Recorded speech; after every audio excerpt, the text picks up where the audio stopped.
rusting control panel with loose wires dangling out from the hole where an indicator light used to be. You grab the handle and pull the lever up. As soon as the metal connects against the contact pins, you hear a loud clunk. Then, the water lock starts moving.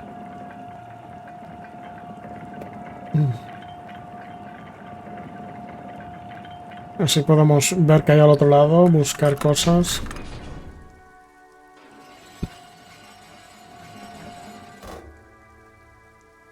All right, we can go to the coast now.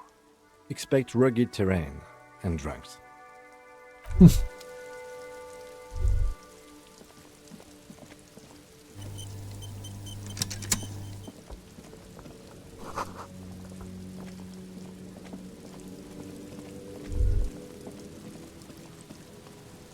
Ahora. Hay algo ahí. No lo he visto. No iremos a ver eso, pero... Más rápido, por favor.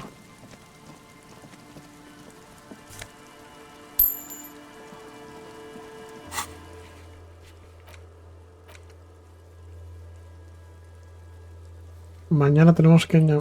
Por la mañana contar con Alice.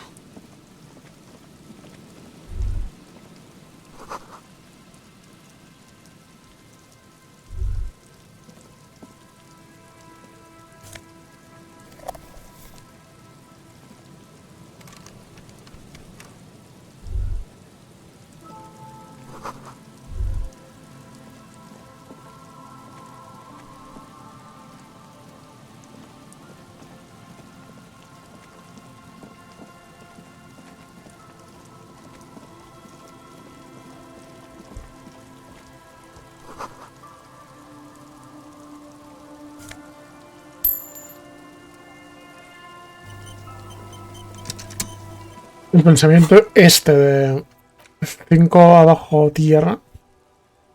No. ¿Cuál es? Esta. La 15ª tribu indígena. Está rotísima. A ver, no está rotísima, pero conseguir 10 centavos gratis, porque sí. Más aumentar mi límite de... Para poder subirlo. Esto habría que subírselo en algún momento.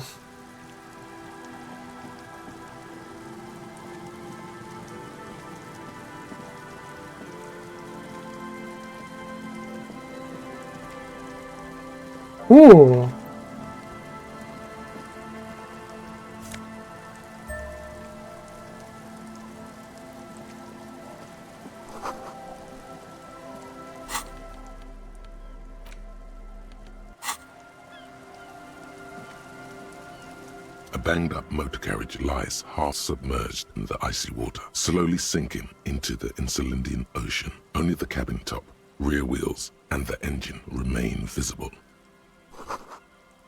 Remember the tire tracks in Martinez?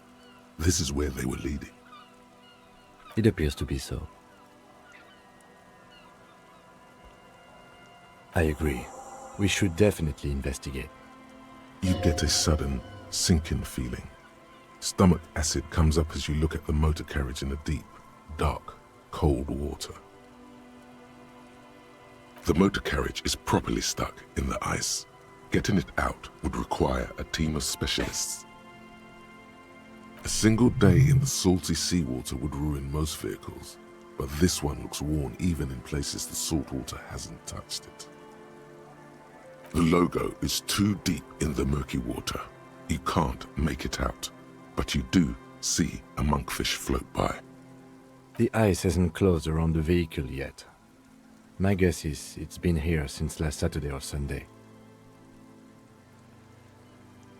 Your mocking tone finds no response, but the motion of the waves.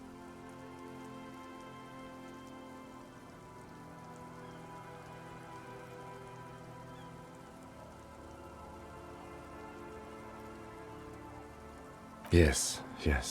Crazy recklessness. I'd say it has been here since last Saturday or Sunday. Let's wait for the low tide and see what's inside. Great idea. Then we can get the things inside. The joyrider must have left something good inside. Guns, papers, maybe a cool jacket. A joyrider jacket. I don't know. An hour or two, tops?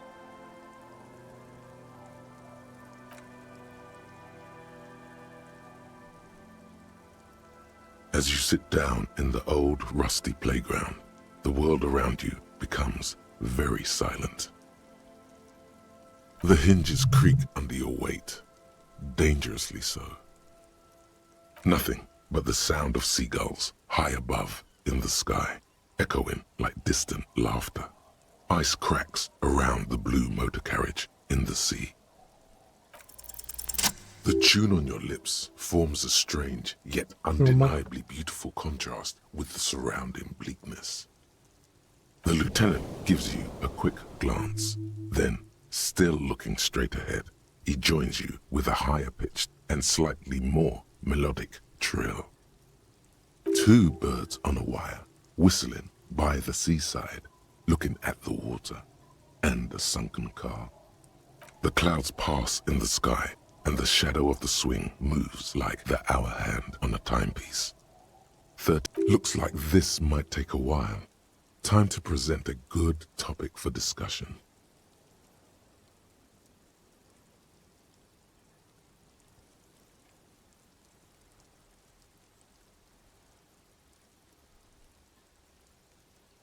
Well, historically, leeches have been used to prevent and even cure many ailments. Okay, he's thinking. I can do this. Let's do this. Who'd want to sit on an anthill? There are no therapeutic benefits to... Well, napalm ants, for example, are used in some rites of passage rituals. Clouds on the horizon grow darker, and the shadow of the swing set keeps climbing. You hear the distant rumble of the city. 30 minutes pass.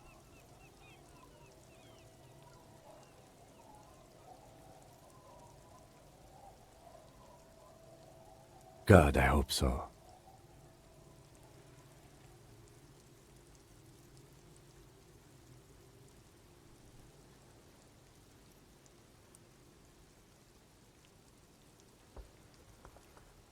Your voice echoes on the water, strange and out of place in the environment. 30 more minutes pass.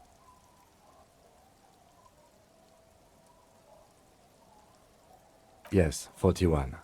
What do you think it stands for? It's as if he knows what it stands for, but wants you to say it. It's pedagogical. Es el coche mío con el que vine yo. Does he know something about that speed racer?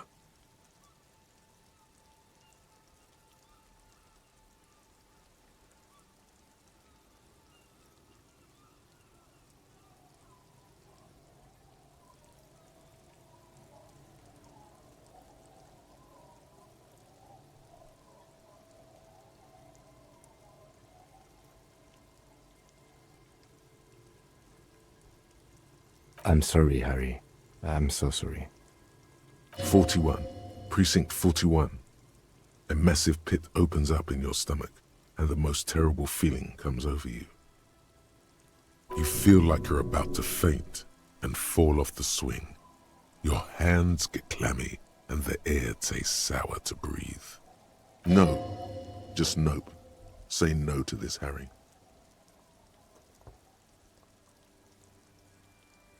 Yes, your car is in the sea. Face it, so we can start dealing with this.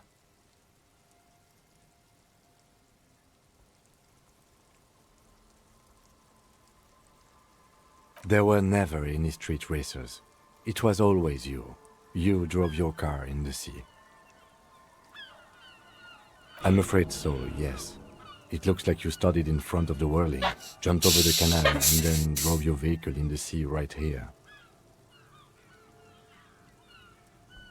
Of whom? I don't think so. If anything, you were probably drunk. Puede ser quién, pero ahora soy mejor persona. Quiero querer así.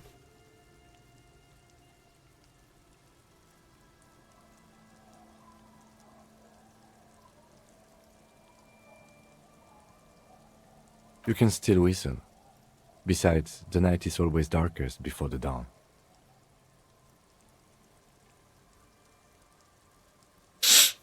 Joder, me afectó esas palabras. Además, la noche siempre es más oscura antes del amanecer. Joder, qué sabio At eres, least we tío. have a pretty good suspect. If we found your motor carriage in the sea, maybe we'll find her too.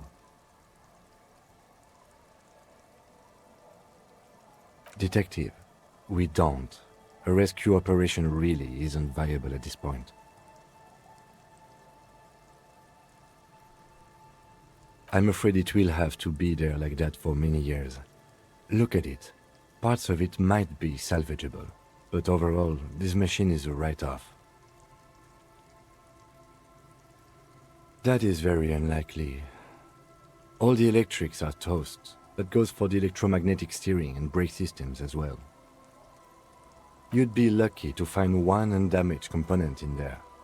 In a few months, there will be nothing but rust left of this vehicle. It'll be cheaper to buy a new one. Well, not cheaper. This motor carriage costs 40,000 real. But in the long run, it still makes more sense to buy a new machine than try to refurbish this. Let's face it, this is a substantial loss to your district's budget. I mean, my station only has 4 other vehicles in addition to my kinema.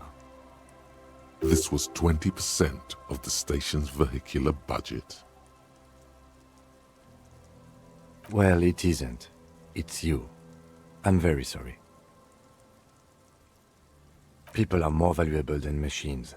Training a police officer is even more costly. The lieutenant adjusts his glasses and doesn't say anything. Joder. Qué desastre eso. No. Estaría dando loco. Yes. Let's go take a look. A ver, ¿qué es esto? Y ahora investigamos eso.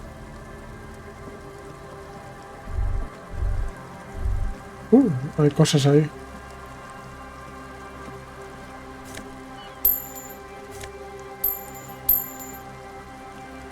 This is it, the scene of the party. The fire pit. Cigarettes and empty bottles all evidence it. Not as such. I'm talking about what came after the party scene. Looks like they were here a while, judging from all the bottles. The sunken motor carriage provided them a focal point, like a goose ice sculpture or a chocolate fountain. Looks like it.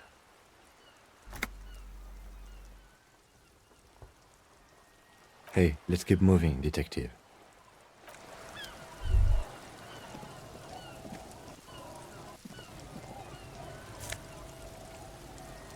¡Ojo, la placa! Por lo menos la placa ha vuelto.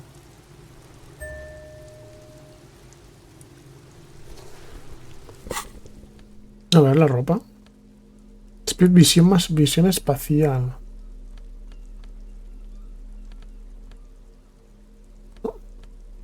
¿Me puedo poner así?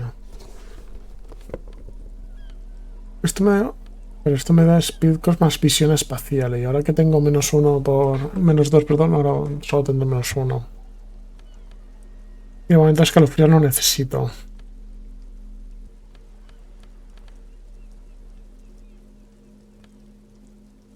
Ahora, interactuar. Vamos a interactuar con eso. A police badge on which you see the photo of a man. You. Some seaweed is stuck to the back. At least something good came out of all this.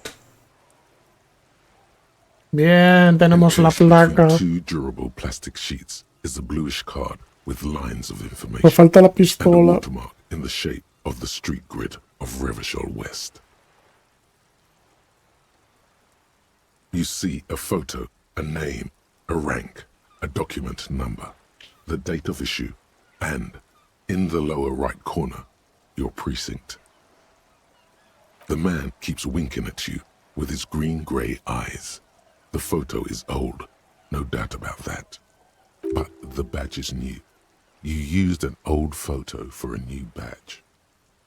8, maybe 10 years. The guy in the picture is rather good-looking. He's got a nice haircut and is distinctly lacking in massive sideburns. Why do you think?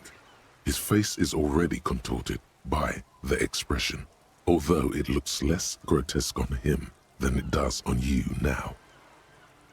The badge in your hand shines as you rotate it, catching light. You see lines of information on it, and a shining watermark. Harrier. That's long for Harry. So you are Harry. Evrard was half right.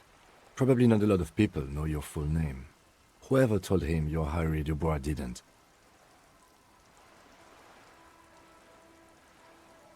It's a wartime name. Revolutionary. The kind mothers give their sons during troubled times, like Undying or Boxer or Ironhide. It's meant to keep you safe. From bullets, hunger, shrapnel, kidnappings, and worse. At least to make your acquaintance, Harrier Dubois. The badge in your hands shines as you rotate it, catching light. You see lines of information. Lieutenant W. Freighter. The lieutenant is a rank above sergeant and below captain. It's the highest rank in the RCM that still does field work. I am a lieutenant. Somos del mismo rango. El teniente es un rango que está por encima del sargento, pero... The title of Freighter is added to your rank when you decline a promotion to a higher rank. In your case, captain. You have declined twice, thus you're double Freighter. ¿En serio? ¿Has rechazado 2 veces ser capitán? There are many reasons one would do this. The rank above you in your precinct's décomptage might be taken, or sometimes promoted officers do not want to replace their superiors out of respect. And sometimes they just prefer the type of police work available to their current rank, in your case, lieutenant. Décomptage is the hierarchical system employed by the Revachol citizens' militia. It means counting down to 2s. The countdown is modeled after the dual leadership system employed by the left during the revolution, which in turn was developed by last-century experimental psychologists in the University of Königstein. The lowest rank is junior officer, usually teenagers. Then there are the patrol officers, then sergeants, lieutenants, and then a captain. That's basically it, except for a few kings. Kings like satellite officers and the additional freighter rank I already explained. The long and short of it is, you're his superior. Autoridad, por favor. Nos conocemos.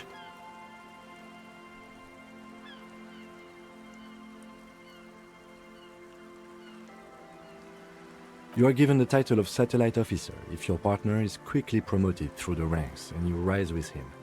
You don't seem to be a satellite.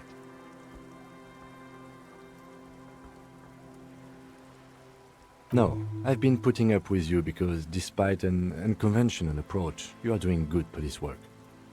Joder, cute, ven aquí, dame un abrazo. It matters more than driving your motor carriage into the sea. And now we've even found your badge. He trusts you, for now. Try not to spoil it. Yes, apparently you've had a rather successful career in the past, and this leads me to believe maybe your current situation is only temporary.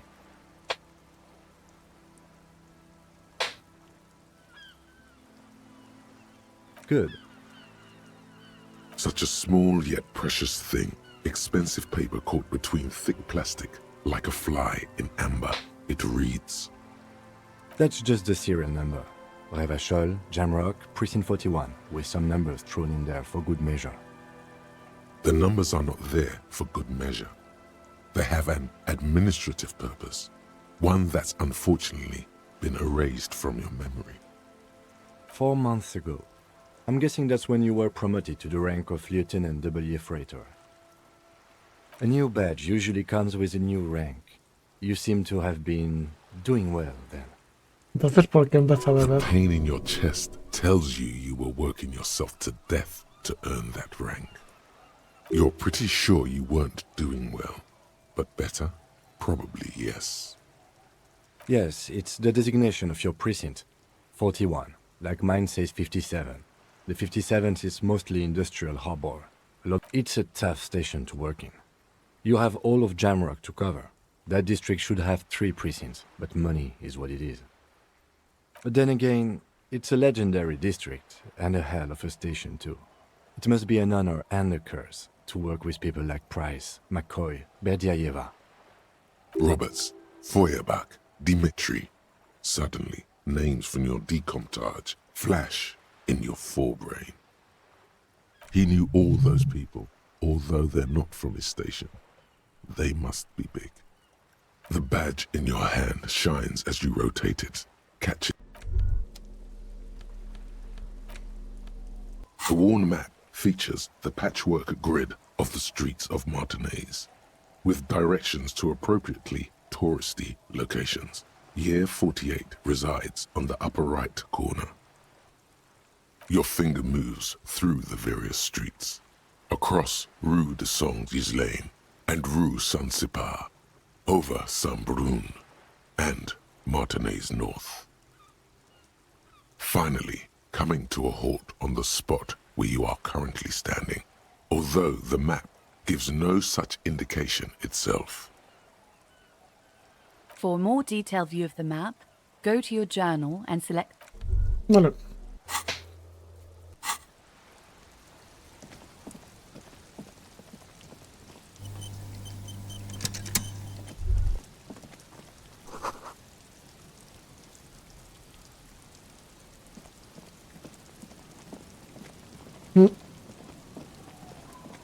Vale, hay 2 cosas, ¿eh?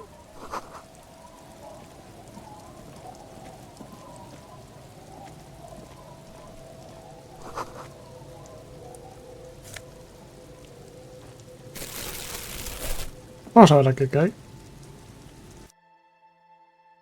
Pues está interesante, ¿eh? Hemos descubierto muchísimas cosas.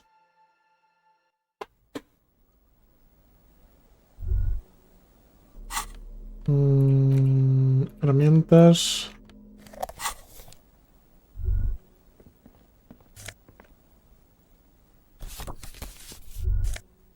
Oh, una pajarita. Un momento.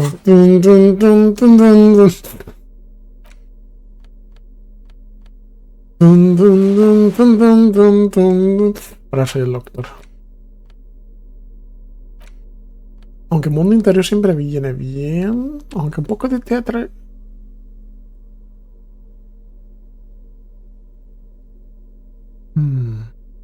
Momento.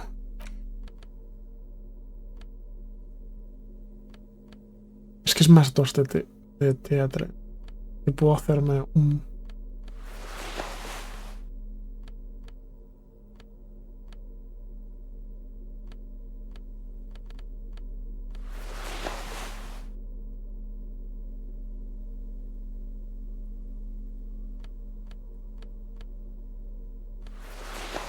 vamos a ir así.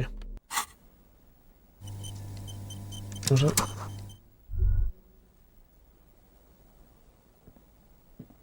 Vámonos.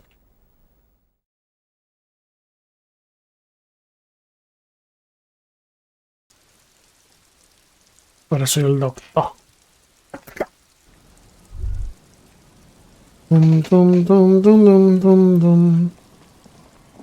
Vale.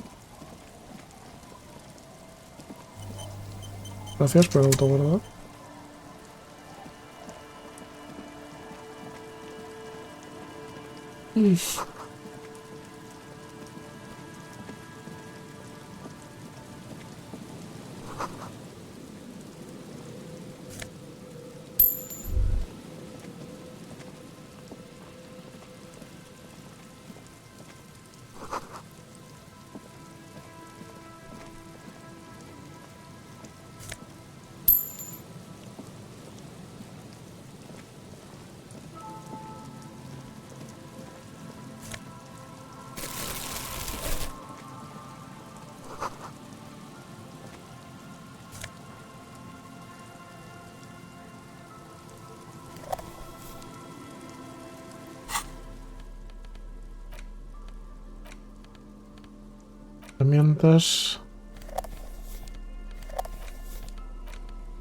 The porter reel is just what you needed.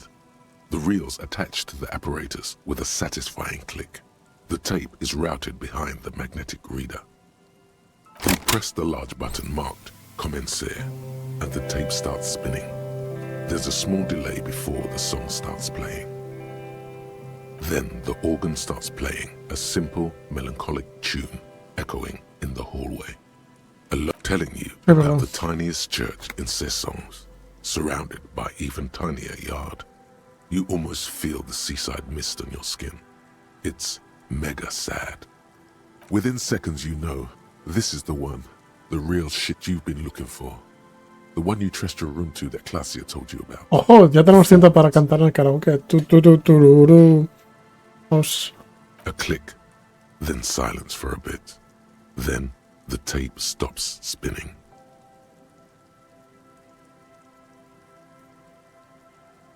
Of course you could sing this. You could take sad to a whole new level with this. And you already know the lyrics since you've listened to it like 1,000,000 times. Yup, they're all here. All 3 verses. And the B-side of the tape contains the instrumental version. It's like the world itself is telling you to do it. Only one obstacle stands on your way. Gart, you have to convince Gart to let you sing karaoke in the whirling. After you've won him over, you can express yourself. Let the pain out. Make everyone understand. The lieutenant looks at you as you remove the tape from the boombox. He doesn't say anything.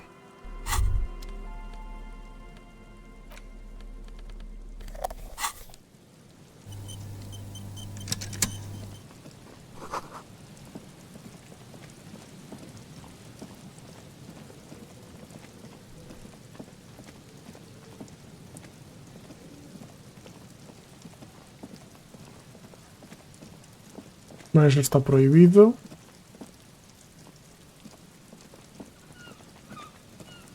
Vamos para allí.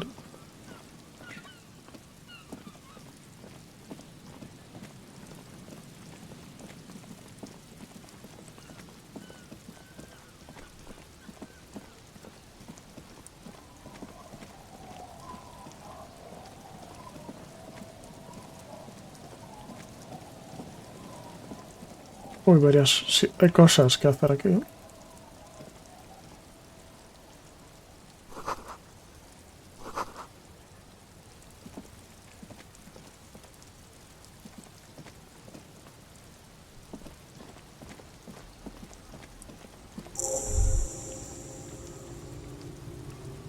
¿Cómo? ¿Que desbloqueo el viaje rápido?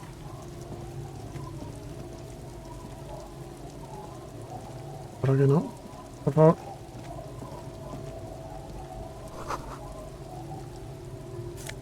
Unos pantalones. Más uno de reino de la conciencia. Pero estamos locos. ¿Cómo que reino de la conciencia? ¿Qué me estás contando? ¿Qué habilidad es esa? A ver, mis pantalones me dan... me puedo poner estos. Y ser más el doctor.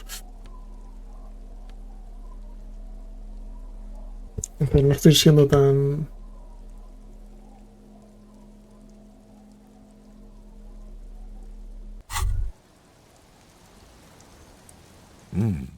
These are some wonderfully regular pants. Not too tight, not too loose, moderate in every sense. You'll blend right in at some pleasant dinner party. I know you do. These Inter-Isolari pants are like wearing a perfect compromise in your nether regions. No one will call the moral intern on you like this, that's for sure. You're a little more moralist now, buddy. A little more normal, even if you didn't want to be. Makes sense? This is what wearing boring office trousers does to you.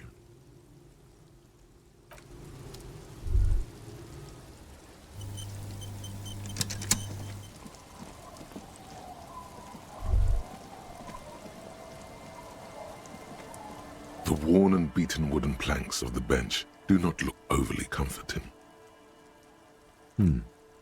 We can sit on benches after we've solved the murder. You can revisit the bench if you ever need to pass the time when Lieutenant Kitsuragi is gone. Vale.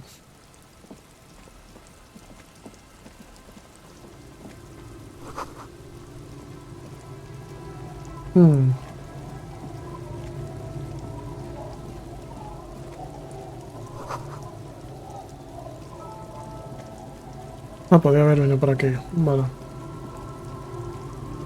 Muchas cosas que hacer, ¿eh, gente?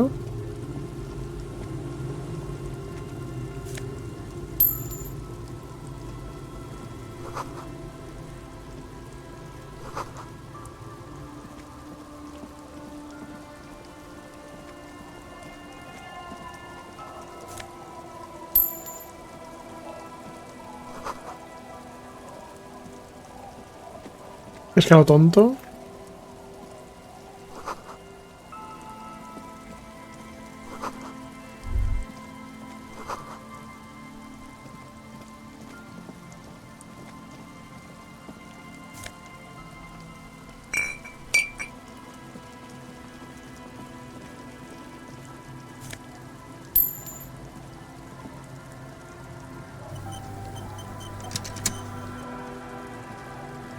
Hey, tequila!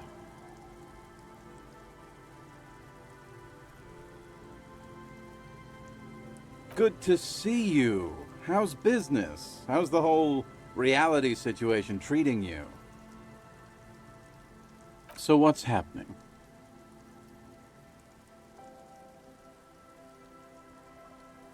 Yeah, Tequila Sunset. How are the, high-concept, reality-based adventures proceeding? Buenas, Pixie, ¿cómo estás? ¿Qué es eso? Tequila, ñao. ¿Qué tal estás, Pixie? Tequila. He says it like it's obviously your name. Like you call someone Billy Brunel or leader of the 4th Street Gang.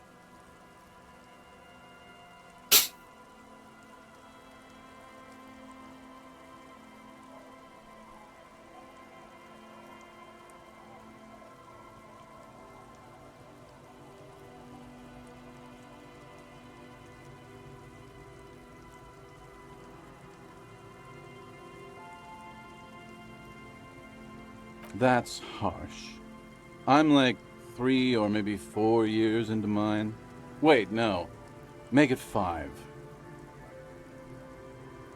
Things aren't going super well for Idiot Doom Spiral either.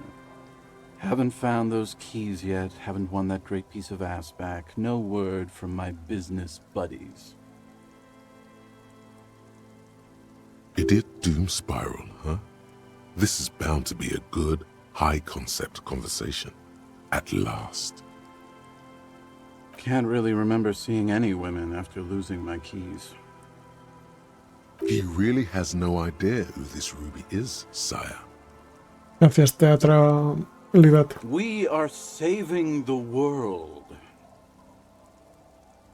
Please! Please don't go! Don't go! Okay, we're drinking. We're drinking alcohol. That's what we're doing. I tried to save the world once, a long time ago, with enterprise, creativity, and willpower. But that didn't work out. Ya So veo. now, it's a pirate's life for me. It's you. You're Tequila Sunset. We've met before. Don't you remember? No, you sure don't. Aha. Do you want to know how Tequila Sunset came to be? Let me take a sip to moisten up my chords. Tequila Sunset rolled into Martinez last Friday, and by Tequila Sunset, I mean you. The man, the myth. Hey, let's not jump ahead of ourselves. This is your story. Stop interrupting. You got here on Friday to solve a case, hoping to be the early bird who gets the worm. And by the worm, I mean the buzz. Because as far as I know, all you did was get piss drunk. Word on the street is you went around the local hostel telling people that you're a police officer. and that it would be really fucked up if you shot yourself in the head right in front of them. That's pretty high concept, if you ask me. It is. The lieutenant's brow is furrowed. He's listening as casually as he can. It was a late Saturday night when we, the Union of Moribund Alcoholics, were getting our drink on. Nothing remarkable about this. We get our drink on 24/7. Makes everything warm and glowy. I trust you know the feeling.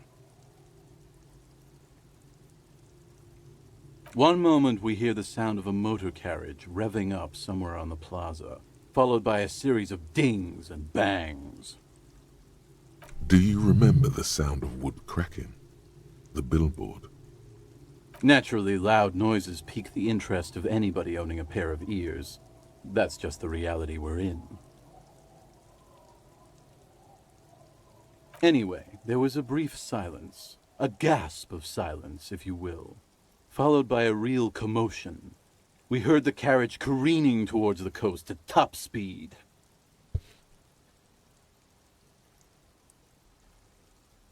Sounded like someone jumped the canal. We grabbed our brewskis and rushed to the jetty. Never underestimate the speed of an alcoholic. What we saw was a sight to behold. A beat-up police carriage containing you. Right there on the beach. You revved the engine and screamed at the top of your lungs. "The time hath come!" So, naturally, being the curious cat I am, I asked what time hath come, to which you replied, "The time hath come for tequila sunset, the end of all things."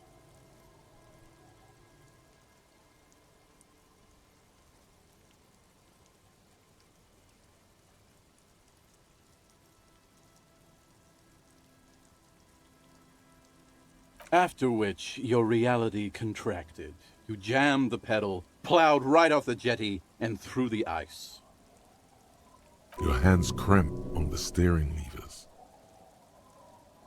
We ran towards the ice, whilst you crawled your way out, miraculously unhurt, covered in seaweed and shit, like some kind of sea monster. When we finally got there, you were sitting on the beach crying. You said that your badge and uniform were in the car. It was too late to get in there, though. The carriage had sunk too deep. Recognizing a brother in need, we offered our condolences and invited you to party with us, which you naturally agreed to. We asked about the whole tequila sunset thing, and you told us it was your name now and insisted that we all call you that from then on.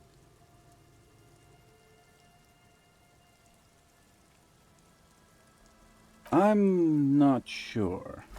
I think you were the event. Tequila sunset. You know, as opposed to a tequila sunrise, which is long gone. No, that's just what your mother called you. Your real name is Tequila Sunset. Just embrace it, brother. Ours. It was an all-night drink-a-thon. Then, at some point, I think it was Sunday morning, you got belligerent and wanted to talk about Revacholian women. How they're beautiful and also whores and so on. How one of them fucked you real bad.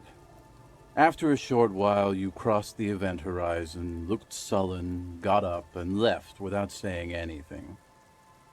Wow, that's quite a story. Yeah, I bet Tequila's a fucking legend around the precinct. You must be proud to work with him. If you only knew. You were pretty vague about it, but you kept saying you got fucked real hard, and that we've all been fucked too. No one's fucked me. I do the fucking around here. Abigail! It seemed pretty painful, to be honest with you. If I had to guess, I'd say you're still working through some shit. Beside your gun and your badge, you said something about your hope or heart or something. To be honest, the details are a little hazy. In retrospect, I guess you lost your motor carriage too? That's a big one.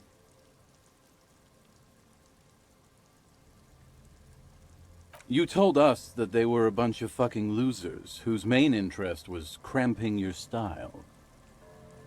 No specifics, though. It was more about you that night. You were the star of the show.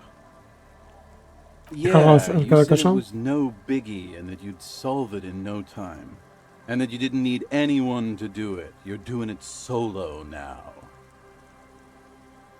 Puede ser, no sé, que mi ex mujer estuviese casado todo tal, y descubriese que mi compañero le está, junto a mi mujer, bueno, que mi mujer estaba poniéndome los conos con mi compañero y por eso como que decidí tirar toda la mierda y ir en solitario y autodestruir mi vida. A lot of cops go solo and hermit once they reach that level of alcoholism. Yeah, you said that you'd really behaved unreasonably and failed to uphold your responsibilities as a representative of the coalition. You said being a cop was real boring and that there was no reason to talk about it. You also kept pausing to knock the heel of your hand against your temple, saying, boring, boring, boring. It's a hard thing for a man to confront his past.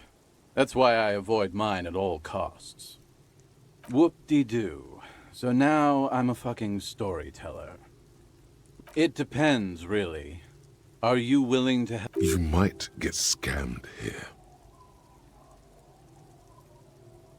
No, the reality of the situation requires a rather modest contribution. A little motivational package.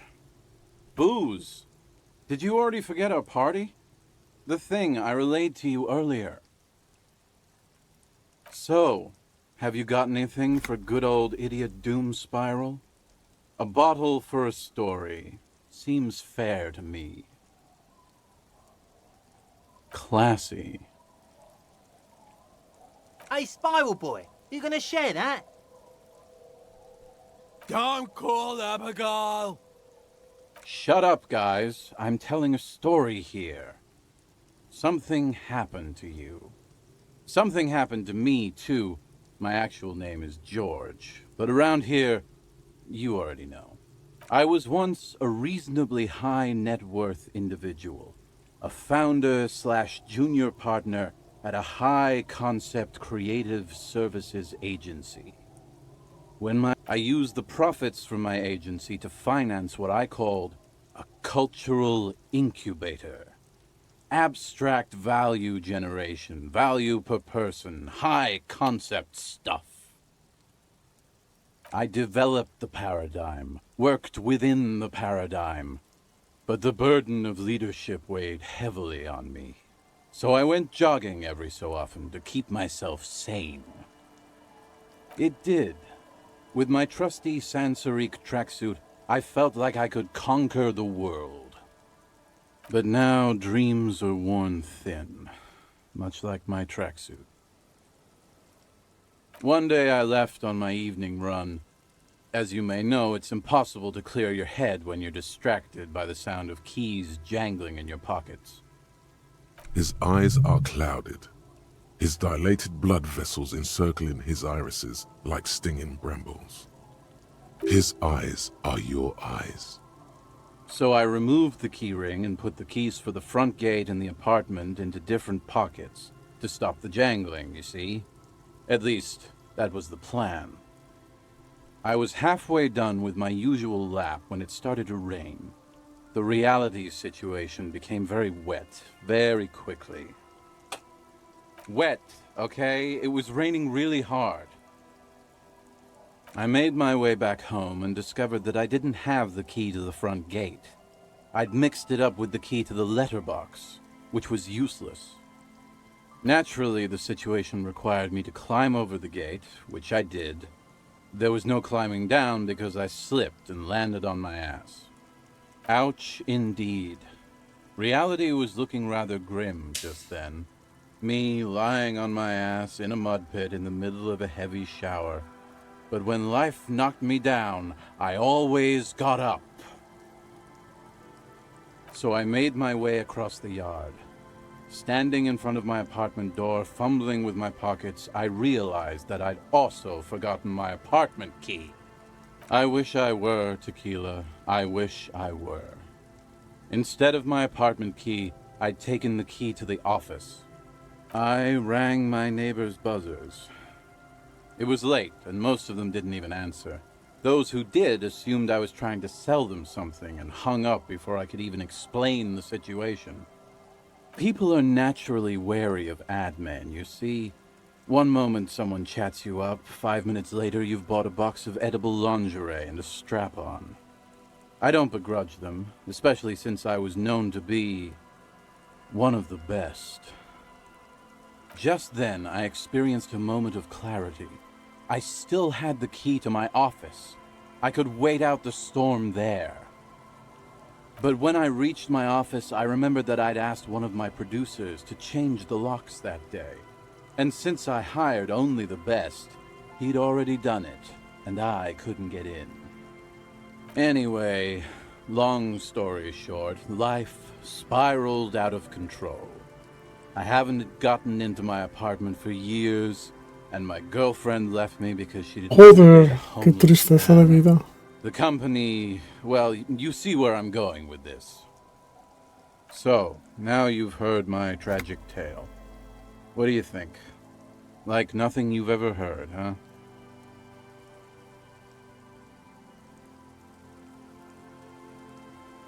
Tequila, I've thought about this series of events for a long time. If there was anything else to it, I would have thought of it by now. Why didn't you go to the authorities?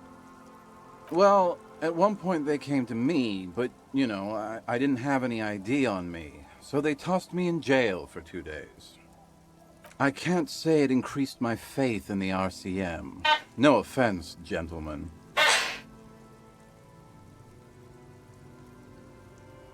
Yeah, maybe I've exaggerated certain parts over the years. When you tell a story too often, it begins to take on a life of its own. But what matters is that it's true to my subjective experience. Anyway, that was all the story one bottle gets you. Almost empty, this one.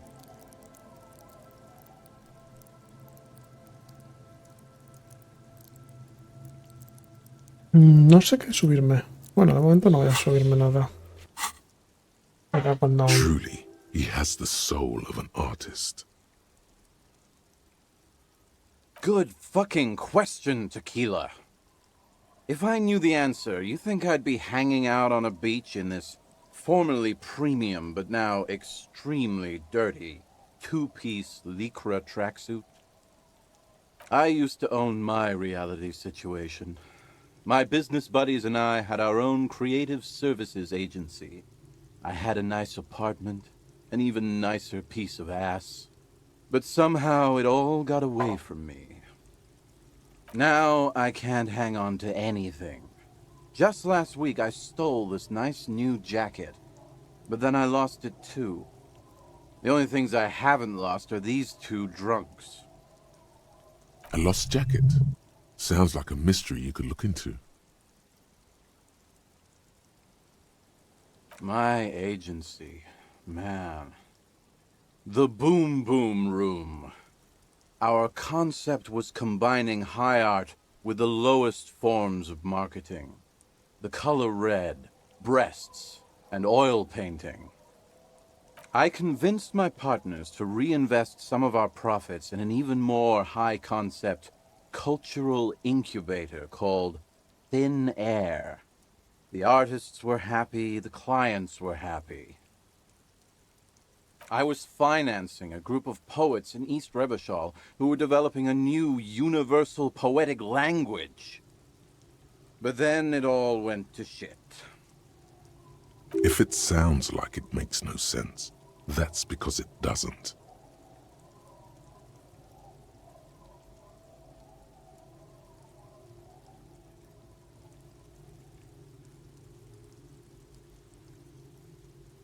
I know!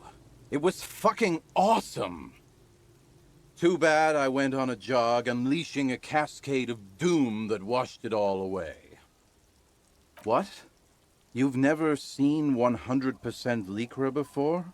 Go on, feel that primo material. Pretty nice, huh? This might be one of the last of its kind. Should probably be in a museum, honestly. Good God, it's nearly impossible to describe how dirty this texture is. It's like rubbing two jellyfish skins together. You feel about 15% less human for having touched it.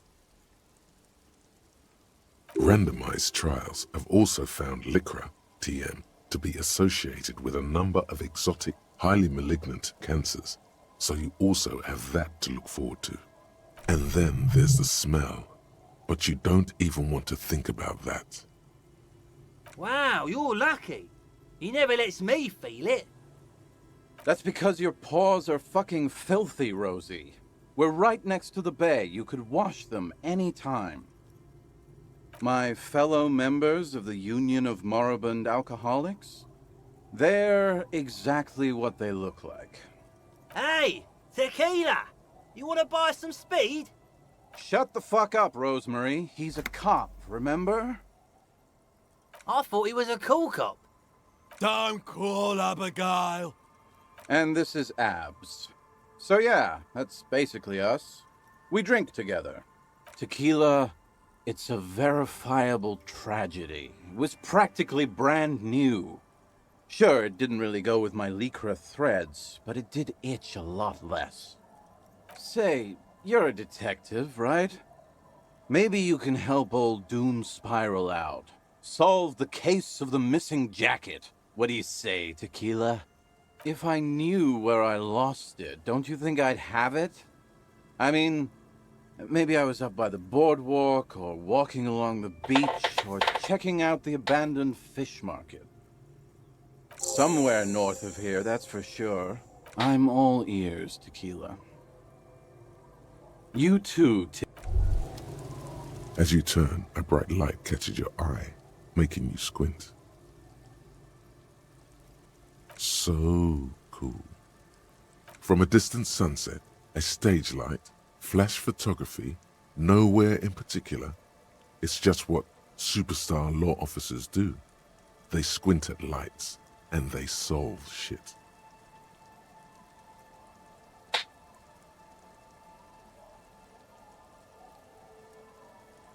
What are you, deaf? They're perfect, like rockstar politician and drug addict teacher. Embrace the superstardom you've worked so hard to establish. Yeah, you have. You're a big dick cop, Dick Mullen, Salam Rocky Baye, badass on the edge disco cop. Time to recede into a ludicrous fantasy world. Here we go. Camera, lights. With a sudden flash, the world freezes around you, and you along with it. In an iconic monochrome solution, a black silhouette against a rasterized orange world. It's on. Mazovian Socioeconomics. Ventaja me da. 0.000% of communism has been built. Evil, child-murdering billionaires still rule the world with a shit-eating grin. All he has managed to do is make himself sad. He has started...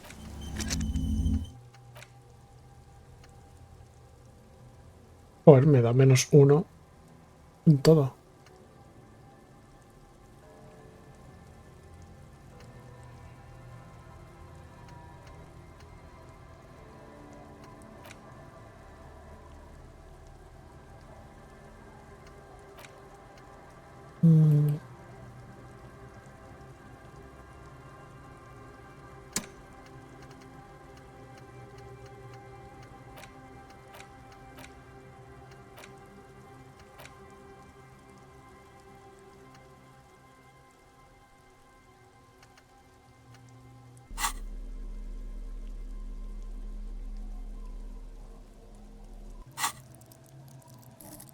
Mm.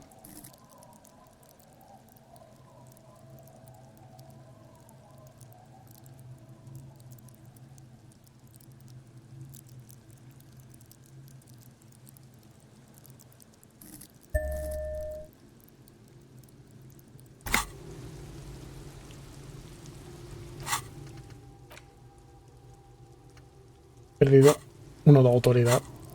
Soy la autoridad. Mm. Mm.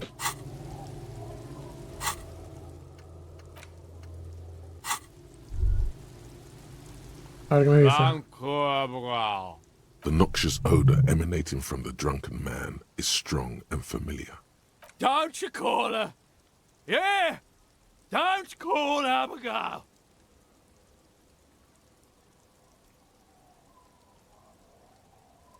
The dozing man. Good to see you, friend. Do I have deals set up for you, buddy boy? So what do you want? I got smokes. They're cheap. Very cheap. I got Pilsner. Great deal. You won't get a better deal on that piss.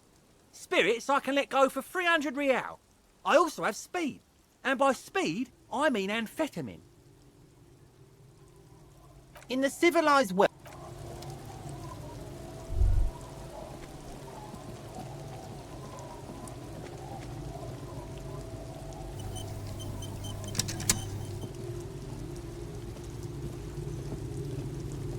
The scruffy-haired little boy kicks a stone. He can't be more than 5 years old. The other one looks indistinguishable from him. He watches his brother kick the stone with his tongue lolling out of his mouth. What bad people? I don't think questioning 4-year-olds without their parents present is going to crack the case. The kids don't reply, absorbed in their little game. The stone-kicking one becomes frantic all of a sudden, as if that's something to be scared of. He looks just like me.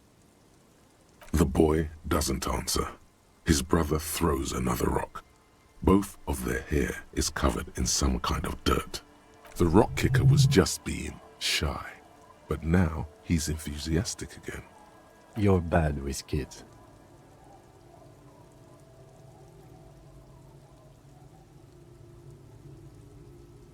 Don't worry, everyone is. How about we do some police work now? Vale, de momento puedo entrar ahí.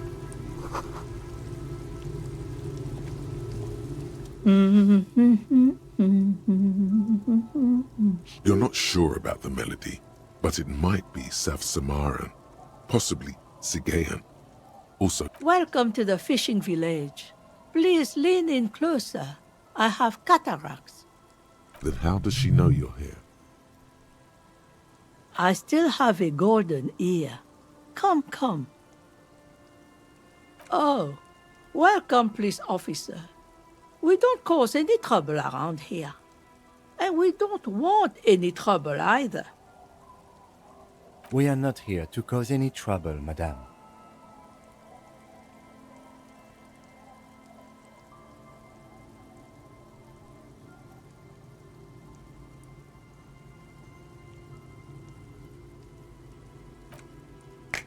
No, you're not. I've seen you around here before. 12 years ago. You didn't raise any hell. You were quite helpful, actually. But still, in Martinez, you're considered an ill omen.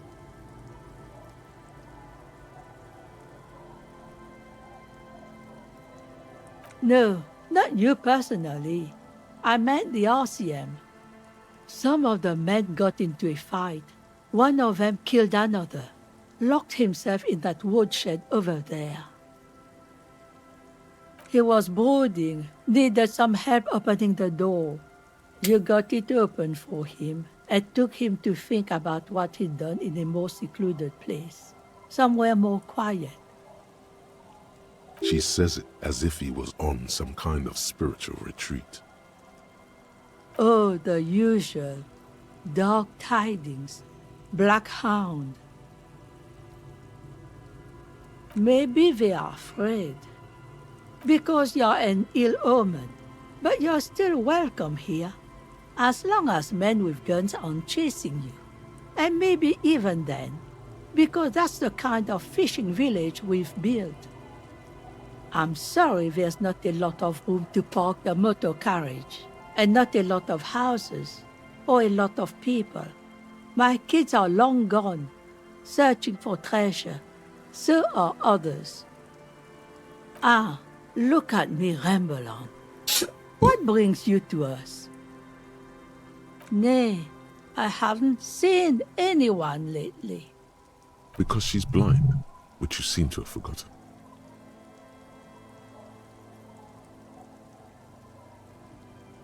This is my little cinder block town. I know what goes on around here. She's being evasive.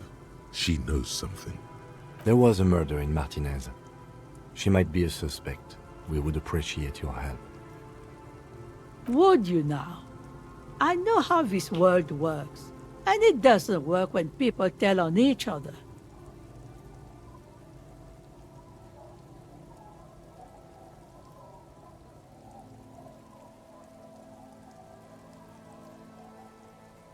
Ah, I should have known. This is yet another union mess. I'm not afraid of them, you know. We are not in the habit of being afraid around here.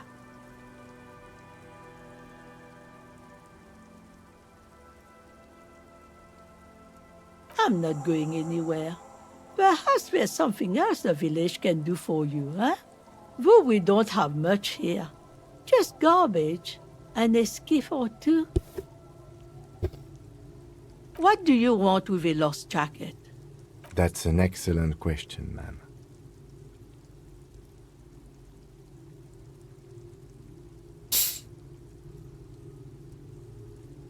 Aye.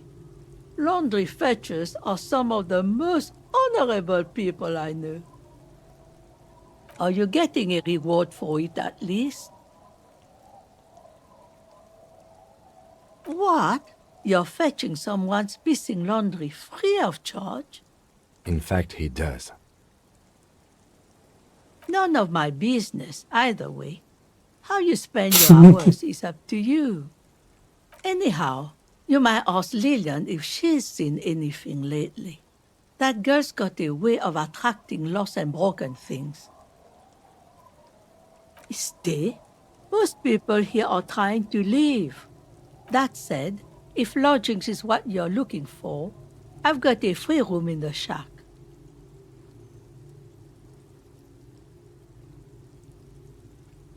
I won't charge you for it. Take it as a gesture of goodwill from the village to the RCM. No one is using it, and God knows it's not much anyway. You can stay there.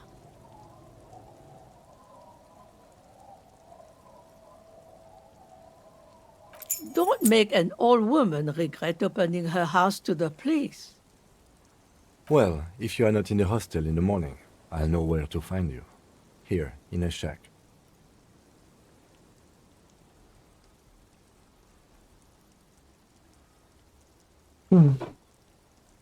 Just us.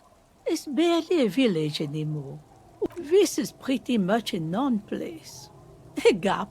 A blank spot on the map. Just a cluster of nameless shacks on a nameless street. The place is so pornographically poor, it's not even funny.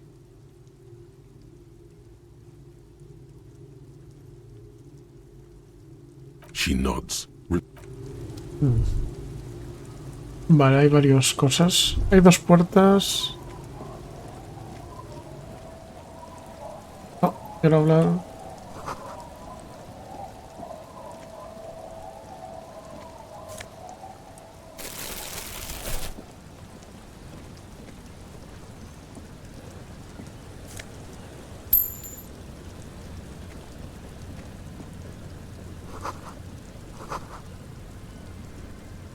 I'll just keep the Corda Lacey in the channel, if that's okay. It's too shallow near the pier. Aye, ma'am.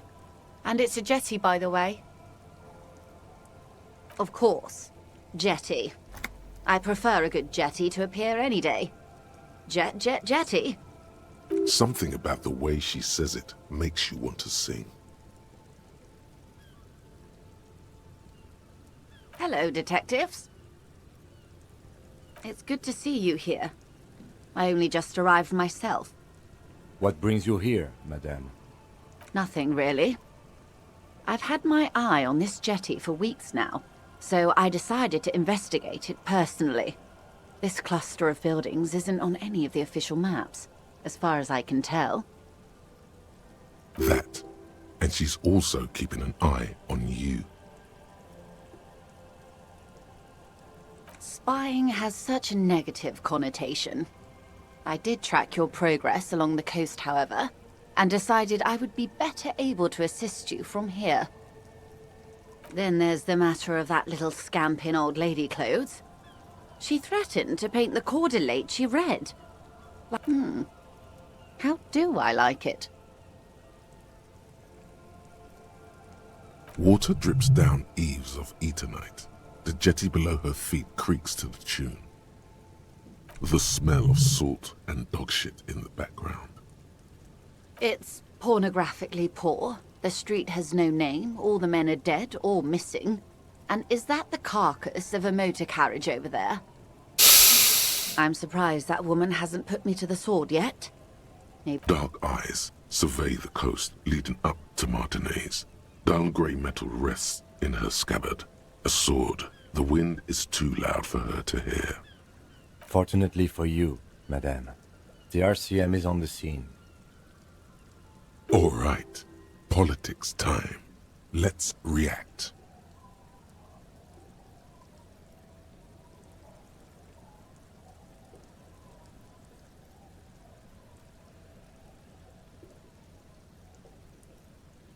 That they don't. Have I told you how they discovered this place? No, they're in Celindian, Isola. I'm guessing you don't know then. Well, your condition has left you no worse off than most of these people. The literacy rate is around 45% west of the river. 50 years of occupation have left these people in an oblivion of poverty. I knew you would sympathize. Most Revacholians will never know what this place means. Our home. This island of matter. Or why they were ferried over in the first place. Remind me to tell you one day. For now, how can I assist you in this new location? Do we? I hear you have singled out a suspect and are in pursuit. Maybe there is something else I can assist you with, while you're hot in pursuit? She reaches for the photo, takes it, then holds it in her hand. For about half a minute, in silence. It was taken with a trigette not long ago. This is the man's upper body. There were no more markings on his hands or legs. Her mouth is relaxed. The accordion lines near her mouth vanish.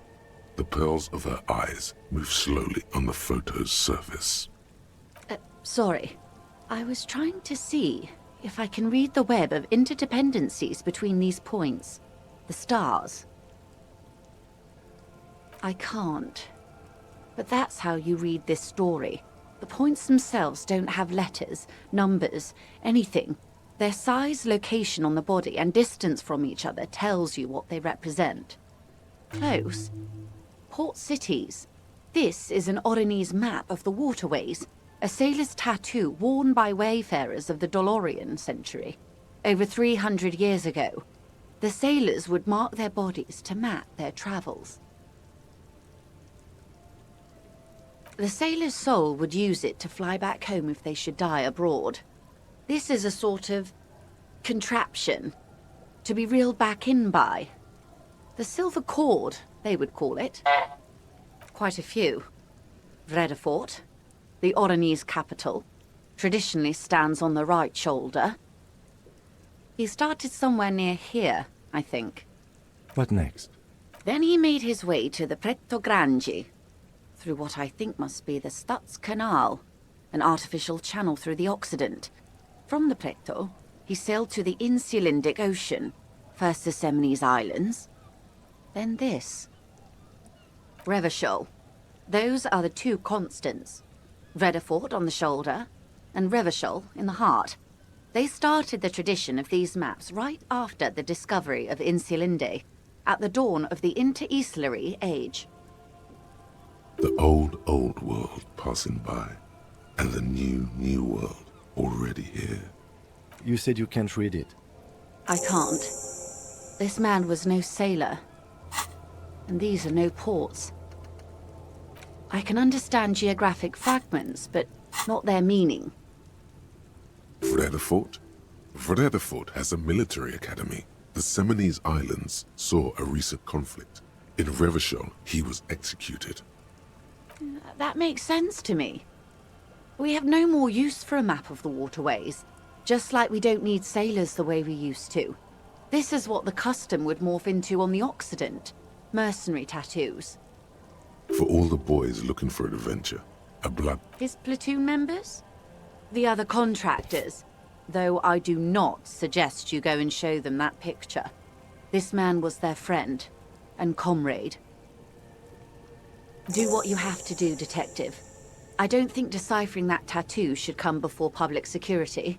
But if you should wade into the mob to find out, I couldn't stop you. We will be careful, ma'am. Is there anything else I can help you with? By love, you did.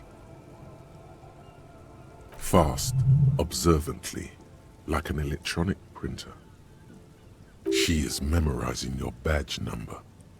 Pleased to meet you, Lieutenant W. Frater Dubois. I am glad to see a man of high qualification.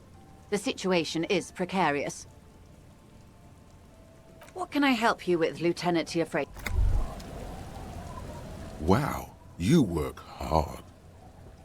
Oh, yes, you hustle. You're a provider. It's tough out there, but you keep it real and provide. Oh yeah, like a horse, a workhorse, for hard work. Look at yourself. You're a human pedometer. You must have walked 200,000 steps down cracked asphalt, mosaic, sand, and linoleum after you re-emerged.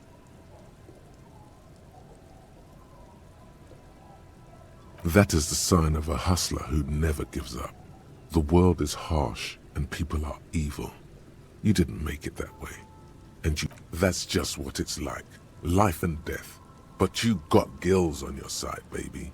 Got those black papers with the faces of the innocents on them.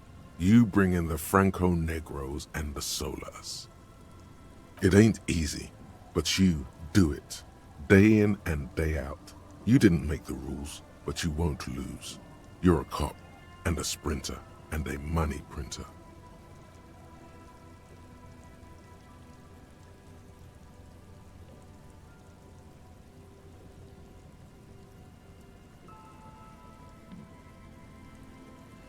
Sure. And has it been easy? Is life easy? Have you not gone into cardiac arrest? Are you not about to have an anxiety attack or shoot yourself in the mouth? But you still hustle 24/7, ride or die. Are you rich? That's right. You work harder than anyone. You almost rode yourself to the grave and you're still practically a hobo. Why is that?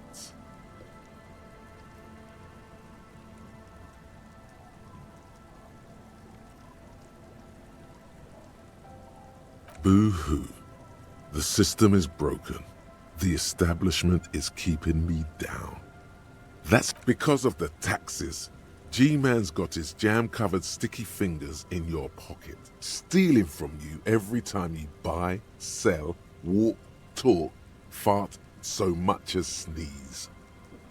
Aren't taxes almost non-existent in the Gossamer state that is Revachol?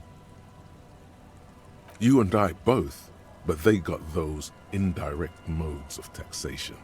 Sales tax, excise duty, extraction tax.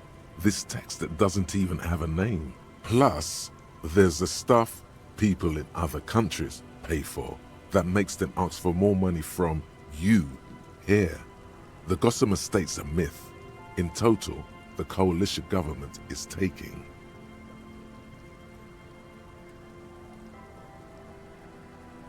98% of all your money.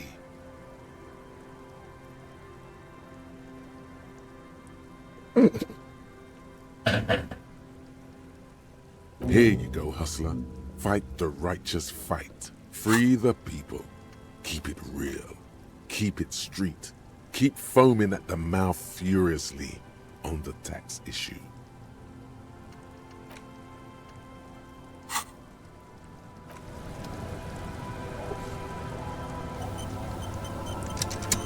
A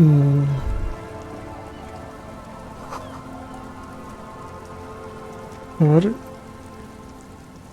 Hi, officer. Anything I can help you with?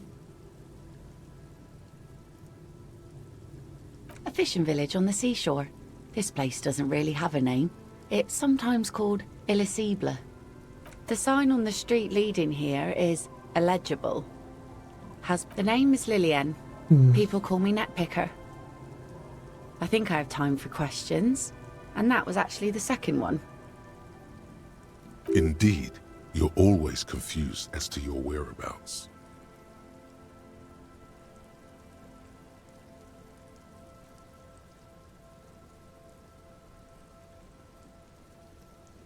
Let's see. Who are you looking for? Okay. When did this person stay here? Oh. I've been out on the sea for most of the past week. The weather's been good for fishing, so I usually start at 4 in the morning. Yes, that's the optimal time. Got to make the most of the calm. Hola, Cono, ¿cómo I've been estamos? sleeping like a corpse faster. The sea really takes its toll. Ahora So lo we're hago. just waiting for the wind to settle to get out there again. Una frase de gran poder y sabiduría. Y consuelo para el alma en tiempos de Sorry I necesidad. couldn't help you out. Maybe I can help you find someone else. I don't think I know what these are. Care to elaborate?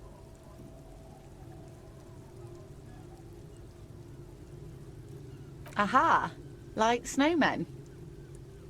Two old guys have been wandering around here, nose in sand, talking nonsense about snowmen and the like. Right. Not only snowmen, also green men, monkey men burning rhinos. Ok, gracias por la You get hidratación. the picture. Oh, you're getting it, and it is gorgeous. I don't really know. Further down the peninsula, I guess. I mean, that's where they were heading. Who else are you looking for besides snowmen? Well, how can I assist you then, officer? Oh? Well, how can I assist you then, officer? Where are you? This says by signing, I agree to living with construction noise. What exactly is the Union building?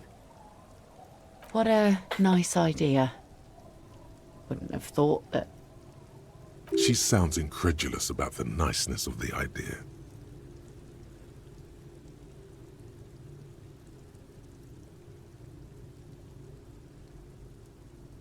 He has a pen and everything. Here you go. You're welcome. Remarkable. That one already lost everything else, and now his jacket too. Estoy jugando al disco Elysium, por favor, eh. Ahora iré, no os preocupéis. It's a good thing too that he has an actual police officer looking for it. Good old doom spiral. Upper management to the core. That's odd. Is she actually impressed?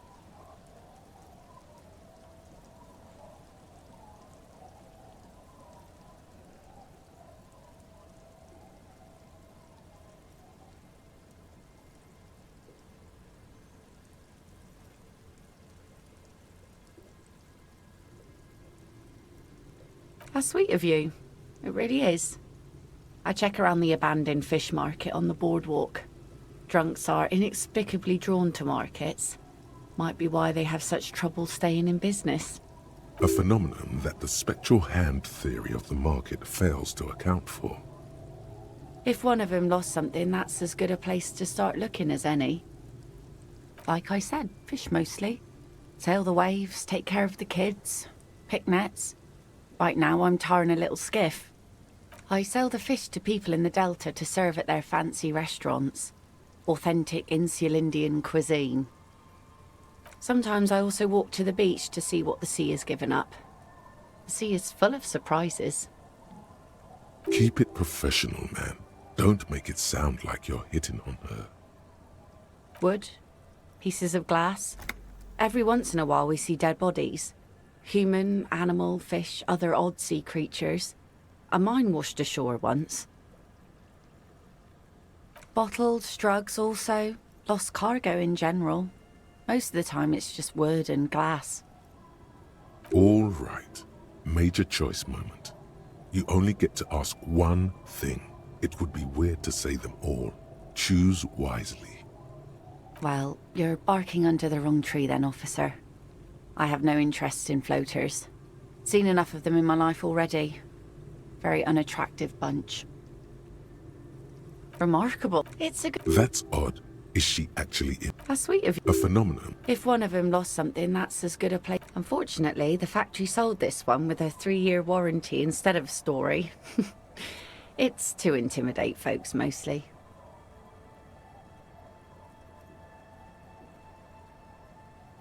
Not really. I know some basic moves, and I know it sure as hell beats a knife when you're in a tough spot.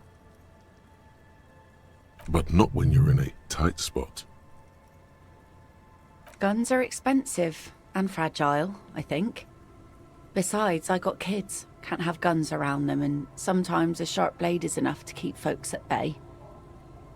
From time to time, people need a lesson in respect. That's just the way it is. Back in the day, I caught the eyes of many men. And believe me, men need a lesson in manners from time to time. Some went to patch their wounds, their lesson learned. Others were more thick-headed. And one of them, I ended up marrying.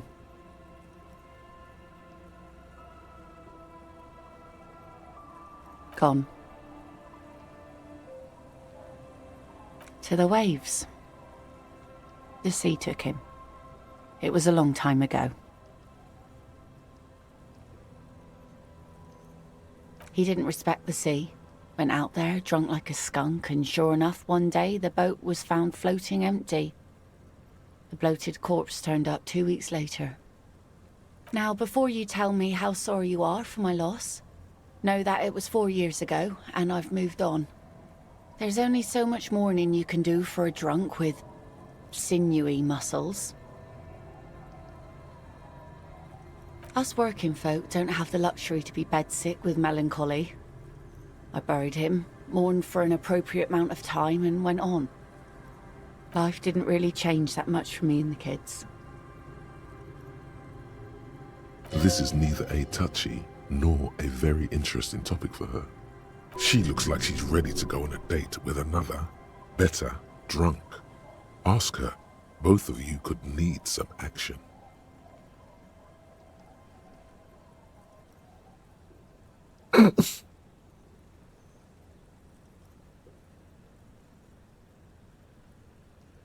Sure is. The sun, I call her, coated with a fresh layer of tar just yesterday. It'll take some time for it to dry, assuming the sunny days continue.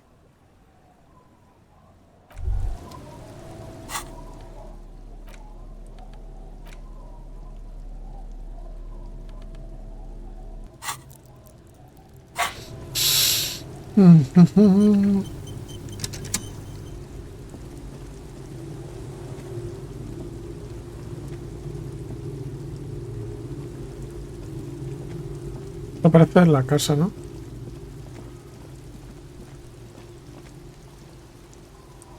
¿Qué hay aquí?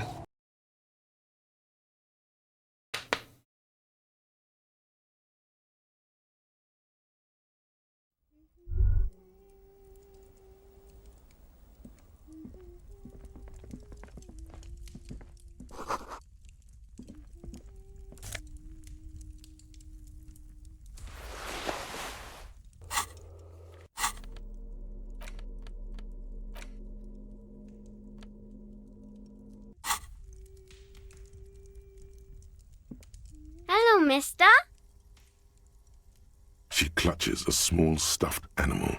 Occasionally, she twirls it around. Luby. Luby. My mom tells me I'm a big girl, but she doesn't know that I can't say Earl.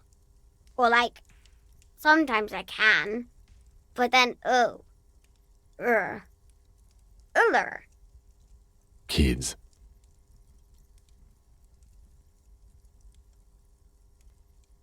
It's Lammy. He's my friend. Sort of.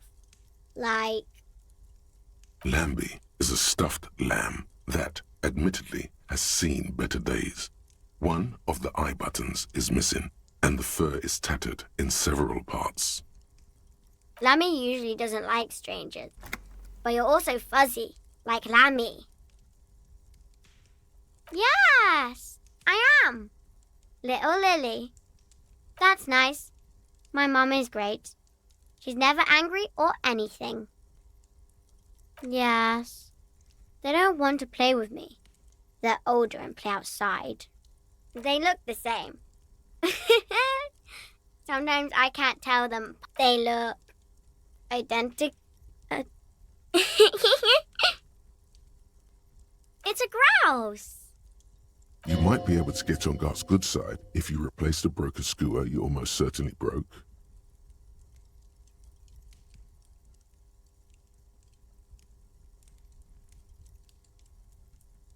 Sure.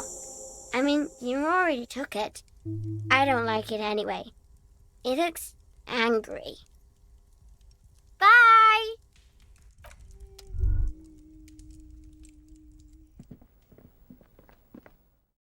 Creo que lo vamos a ir por aquí dejando. Vamos a ver la última puerta. Aunque hay más terreno por allí que podemos investigar hacia el norte. Y por ahí. Por esa zona podemos investigarla.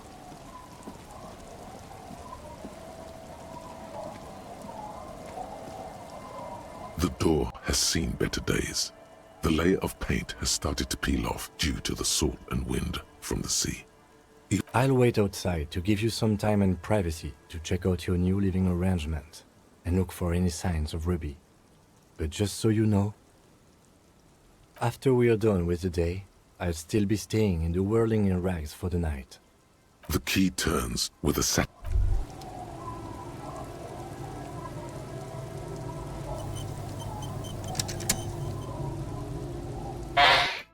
Quiero ver lo que hay dentro, pero tampoco quiero irme a dormir. Es decir, seguramente me siga quedando en el este.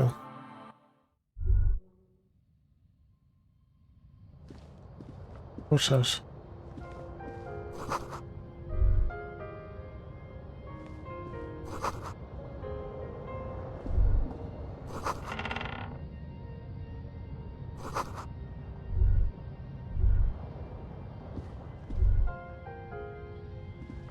As you look at the floorboards in this corner of the shack, it's clear one of them isn't quite level with the others. The edge of a floorboard next to it looks scratched. Hollow space underneath the floorboards is dark and damp. You can barely make out the mixture of sand and sawdust below. Nothing particular catches your eye. You stick your hand in and start combing through the sand. Dry, not like outside. Fine dust. And then something hard wrapped in paper. A small cylindrical object. You pull it out. A bullet. A 9mm bullet, to be exact, fit for all muzzle loaders of that caliber. The floorboard doesn't care. But maybe the washerwoman does. You have enough to confront her with. It's extra ammunition. She's locked and loaded, ready to fight some cops.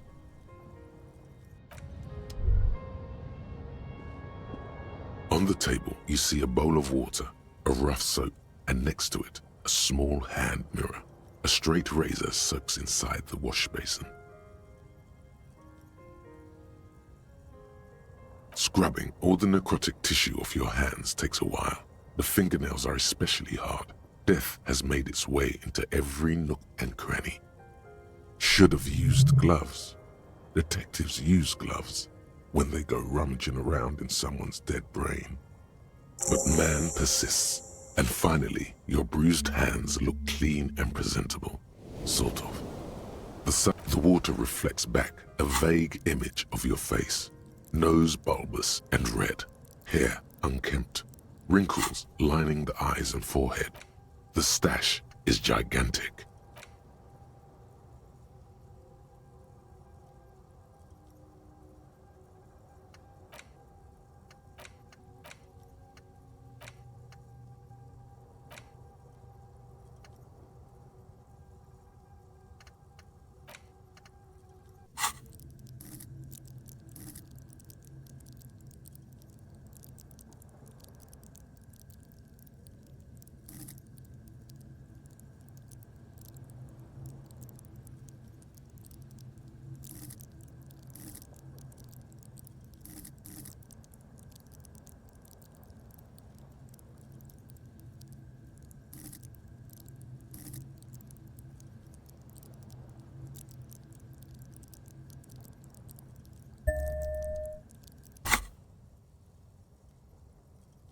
You'll be looking like a pansy without the chops. A fucking pansy. A fresh start looms ahead. Clean yourself up and be born anew.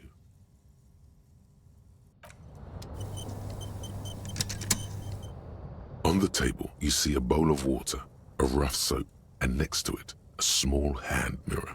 A straight razor soaks inside the wash. Like an artist with a brush or a master swordsman, you use the small mirror and the straight razor with some soap to remove all that unkempt hair from below the nose line. The sharp blade chafes against your skin, producing a scratching sound. The surface underneath the beard feels tender, the air brushing against it chilly. They feel so smooth, surprisingly so. A feeling of freshness overcomes you, as if you just came from a cold bath. The water reflects back a vague image of your clean-shaven face.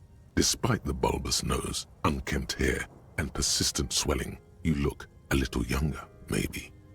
You almost look like a professional.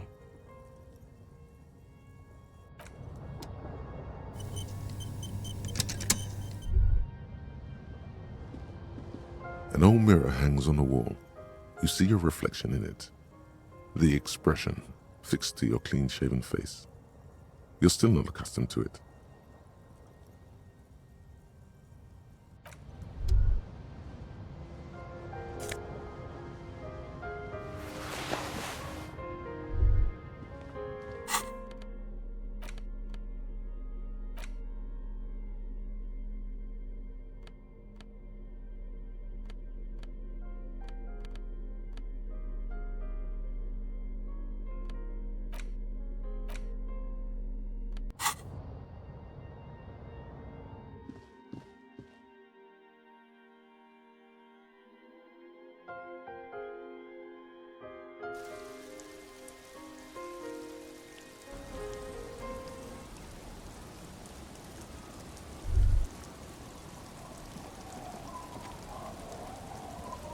Yes?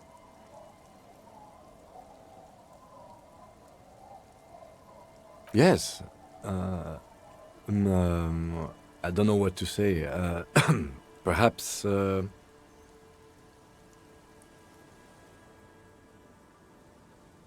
not really sure about this turn of events. I think the mutton chops might have been a better idea. Damage. Either way, good on you. You were saying?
Por ahí no era. Era por aquí.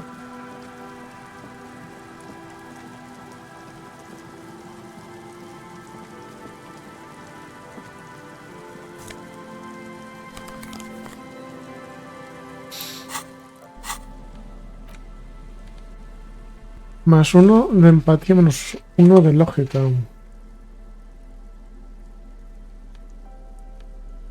O que se anula, ¿no?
The light vanishes inside the concrete slit. The structure goes deep under the earth. There's no echo and no answer. Maybe it's just a storm drain for the sewer. No idea. Could be connected to one of the buildings around here. We might find her down somewhere. There's an old storm drain system beneath Martinez that's mostly collapsed.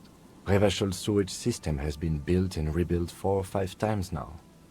In conclusion, she could be under any building. I hope not.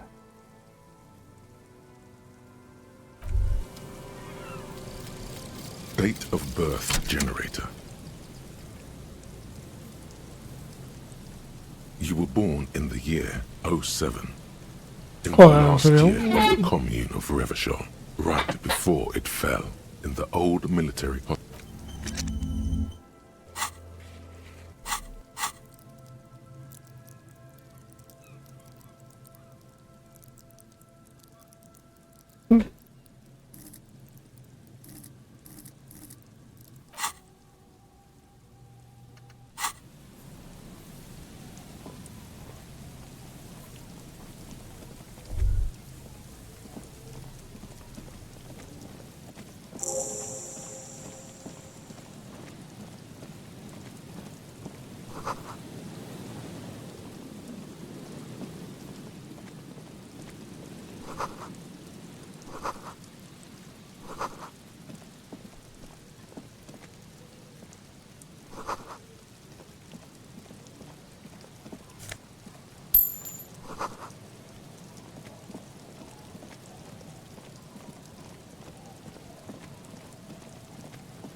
A metal payphone under a yellow plastic dome. You hear the tone. The machine is inoperable.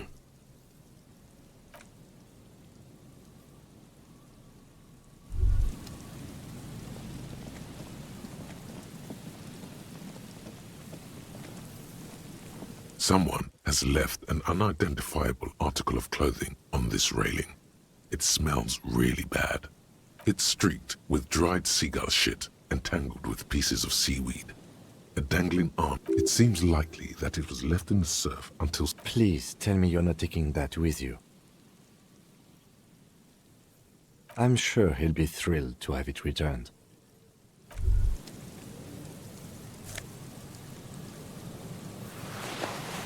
Si eso ya hay que devolvérsela.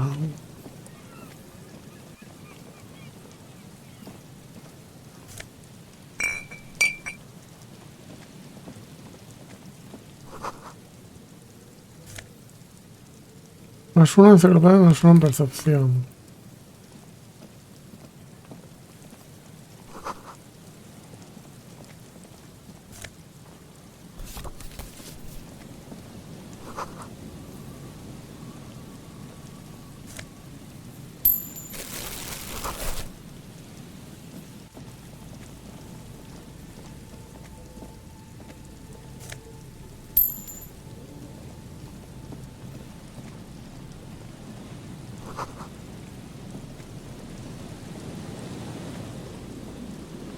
The smell. It's awful and familiar. Don't you recognize it? That hideous pungency, that faintly cloying sweetness. Only something cold wakes in the pit of your stomach. It is death. It must be. The lieutenant has already brought a handkerchief to his nose. Eyes up, detective.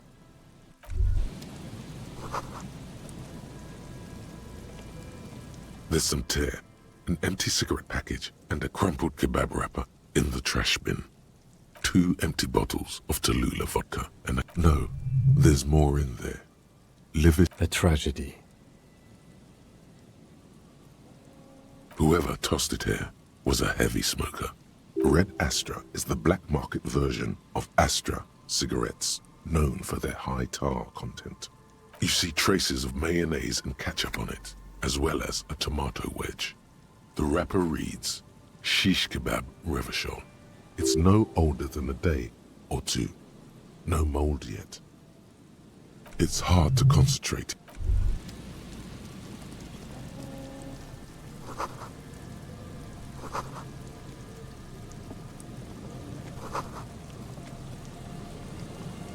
A man lies on the boardwalk, his limbs bent and neck turned at an unnatural angle. Right next to him is an empty bottle of spirits. In his cramped hand, a chewing gum wrapper. Half of his body has slipped between the cracked boardwalk, starting with the right leg. The fall has left him broken, contorted like a sad puppet. The smell is not as bad as a 2-week-old corpse, but it's definitely heading there. Hold on.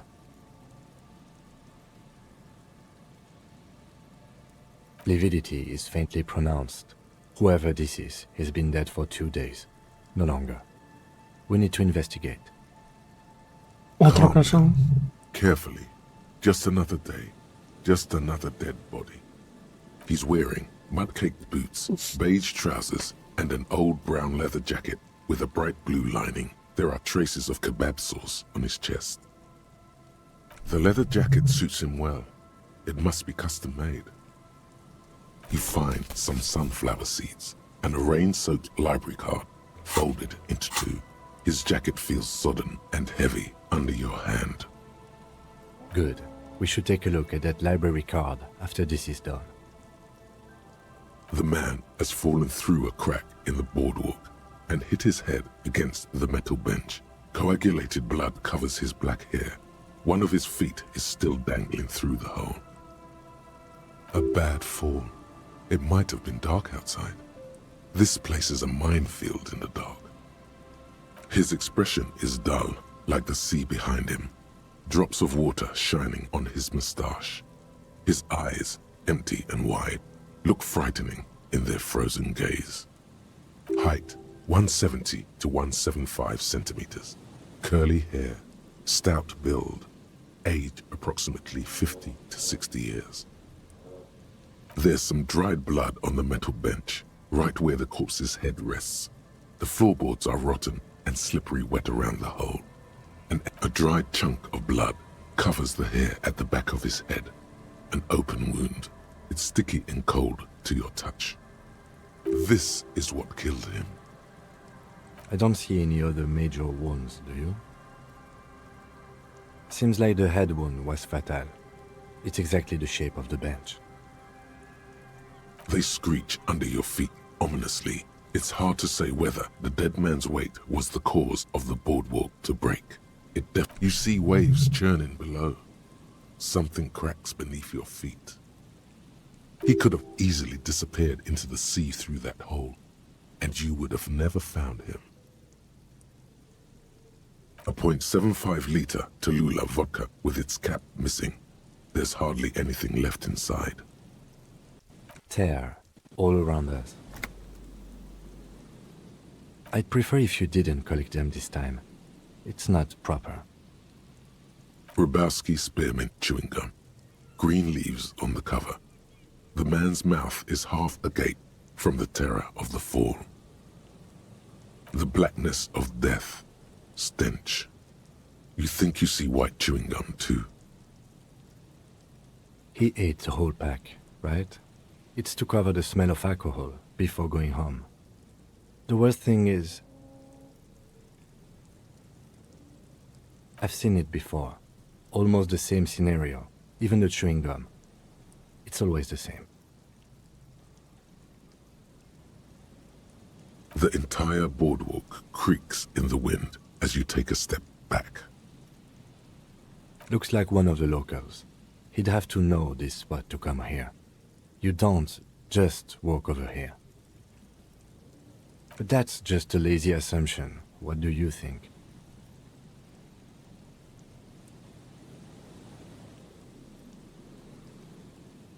We do know that he was married. But you're right. Let's not run ahead.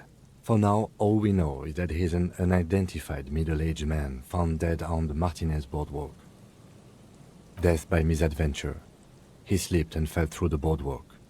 A truly unfortunate accident. If it wouldn't have been for that bench, he'd be alive. No, I don't see anything that points in that direction. For now, let's treat this case as a simple, albeit sad, accident, unrelated to the murder case. Yes, but what if there's a killer on the loose? 2 suspicious deaths in such a short time frame. A sequence killer? There's nothing that connects those 2 bodies. This is a completely different case, an accident. Yes, but I just wanted to make it clear it's not a sequence killer, okay? Oh yes. Some symptoms of acute alcohol poisoning could have definitely played a role here. La verdad que Severe esto parece más un respiratory accidente. depression, unpredictable behavior. But I think that death arrived through head trauma, not liver failure. Oye, me apetece kebab. What about it? The deceased ate some kebab. It's probably from a nearby place, maybe in the Pox. Sometimes a kebab is just a kebab. They'll seal this place off after the news reaches the coalition officials. I doubt that they have enough resources to actually repair the boardwalk. Not that sealing it off would keep anyone away. All it does is keep the city council's hands clean. It does seem to be a pretty straightforward misadventure, although there's still a question of identifying the body. From where I stand, I can see 2 options. We either take the case and follow the leads to identify the body on our own, or we report back to the station and leave this for our colleagues to handle.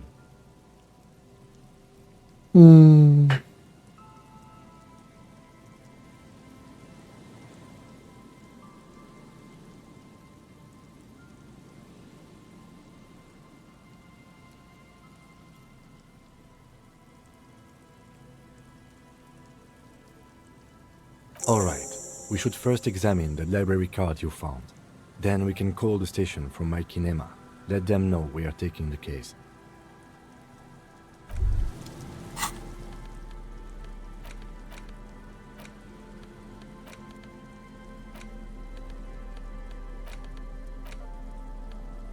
The library card is folded into 2 and still slightly wet to the touch. The front side reads, Central Jamrock Public Library Card, issued to Billy Mejean, expires July 53. Billy is a unisex name. Could be the deceased, or his family member. Whoever owns this card is an avid reader. You find a list of books written in blue pencil. Radio thriller. Stand a little less between me and the sun. The last one in the list is The Glinton Curve by M. Theobald. Most of these titles seem to be in the sci-fi genre. Some thrillers too. If lost, please return the card to the library. Dial 005 02 55211 or visit us at Moreau Street, 78, Jamrock. Business hours 900 to 1800. Símbolo del operador. No. A ver. Good. We should give them a call from my kinema. See if we can learn anything about Billy Méjean. Good idea.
You see a once bright mural towering above you. The signage has peeled off over the years, but you can still make out Feld Electrical R&D. A slogan used to intertwine with the loops a long time ago. Now only a shadow of peeled letters remains. It says, "Tomorrow is just a whisper away." Looks like tomorrow never came.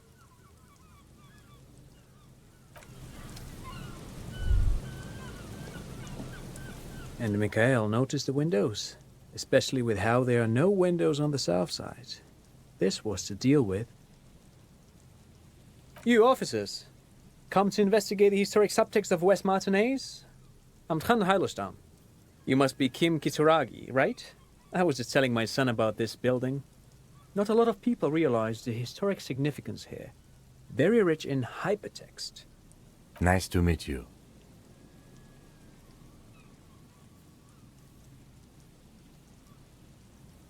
No, I can't say that we've met before, but I've heard of Kim, of course. Mikhail, say hi to the officers. Mikhail's a little tired today. We spent all night trying to run Orbis on his radio computer. Have you heard of it? It's a programming language used in Grad. Quite tricky, but he wanted to play this Grad-made adventure program. We've been getting really into verbs lately. The man speaks in the artificial cadence of a professor, or someone who's been on too many radio shows. But I assume you're not here for giant worms when there are so many real things to see. Just as I was telling Mikhail before, this is where the Coalition landed in '08. We could be standing on what is the most interesting landmark in Revachol West. Wow, get a load of this guy. He really enjoys his trivia. The Orbis programming language was named after its inventor, Victor Orbis, a cybernetician from Grad. They run Vox in the Occidental countries. No, I'm afraid I can't help you with this one, officer. It's just a regular day off for me and Mikhail here. So you haven't seen anyone around? No, I'm sorry. As I said, this is just a day off. We just arrived anyway. He's telling the truth. He hasn't seen anyone. Aha! But it's not just any empty old building. What not a lot of people know is, this used to be the R&D department of Feld Electrical. And Feld, which now sells ink cartridges mostly. It looks old and weathered, with seagulls picking apart its stone and metal carcass. Bushy undergrowth has taken hold of the collapsed rooftop. That's not surprising. Only a vestigial ink cartridge and ferrotape manufacturer remains. They started out as a midway electronics outfit in Königstein 2 centuries ago. After an aggressive move to Revachol, Feld became a global player in the emerging personal electronics market of the pre-revolutionary era. Still, Tricentennial was beating them in business machines. But Feld had an ace up their sleeve, or should I say they were developing an ace up their sleeve. I'm mixing my metaphors here. It was here in Martinez, possibly in this very building, that they developed prototypes for a tape computer. An elegant folding mechanism of rollers and Ferrotape ribbons, portable enough to be a take-it-home solution, revolutionizing business machines, possibly even bring them to the average consumer. Which is a feat of engineering even today's giants, Rehm, ICN and ZAM, haven't achieved yet. He assumes something like a combat stance, facing the wind. Indeed. What? The revolution! Unfortunately, their moonshot project never made it to the market. Feld's move to Revachol backfired. The revolutionary government liquefied their assets and expropriated those very advanced prototypes. Possibly from this very building, or one of the adjacent ruins. All of this was built by Feld, even the boardwalk. Wild Pines built Martinez proper as a resort for their middle management. Feld built this side of town for R&D. Actually, no one knows. No one even knows what a computer made entirely of tape would look like. But word has it, they were very elegant, exquisite, alien-looking turn-of-the-century hardware. Buckle up. 10 years ago, I did a little freelancing, I guess you could say. I was a special consultant for an exhibition at the Wompty Dumpty Dum Center in Vredefort, Oranje. It raised the same questions, and we had lengthy discussions with Paul Ockerman, who was head curator at the time. This was before the twins Keith and Guy Juice joined the team, trying to... Wait, did he just say Wumpty Dumpty Dum Center? He did it. He said Wumpty Dumpty Dum Center, like it's the most natural thing in the world. What the hell is a Wumpty Dumpty Dum Center? And who the hell are Keith and Guy Juiced? The Wumpty Dumpty Dum Center for Contemporary Art. The exhibition itself drew on Lagerman's notion of memory, and so there were some parallels. That's why the head curator, Paul Ockerman, chose to...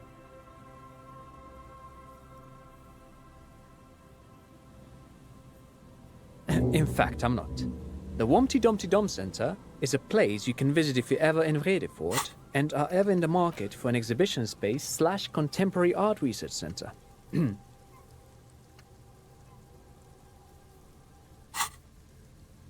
But perhaps I should return to the tape computers. As I was saying, the device itself was very elegant, fragile even. One could write directly on the tape using a special chemical solution. The machine would then analyze the handwriting, perform operations, and project output onto a white screen. It was a beautiful, delicate thing. Made of black film and folding tape structures.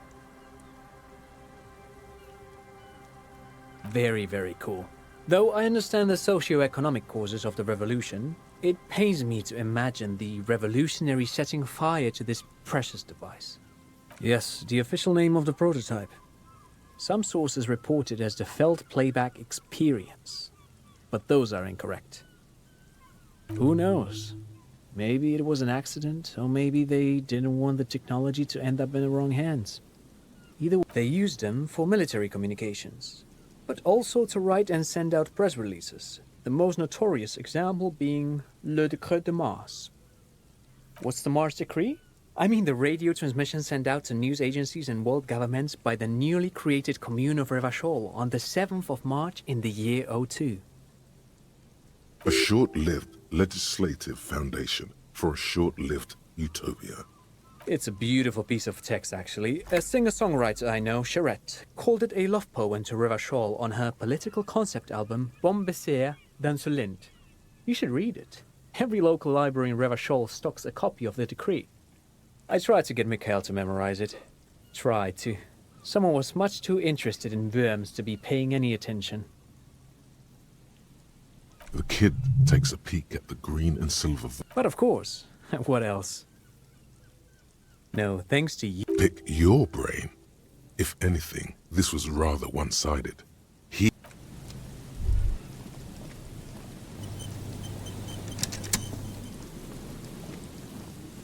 The remaining windows rattle from a strong gust of wind. They're covered in a thick layer of grime. They must have been like this for 40 years. Dripping water falls from a high place. All you can see is the shadow of a collapsing staircase. There's rust and corrosion on the bars. They're foaming with it. And No, I won't even try. You know, I had a partner once. They called him Eyes, because he had to show me things. It's that bad. Well enough, actually. It's odd how that works. I'm no sharpshooter, but I pass my shooting courses 7 out of 10.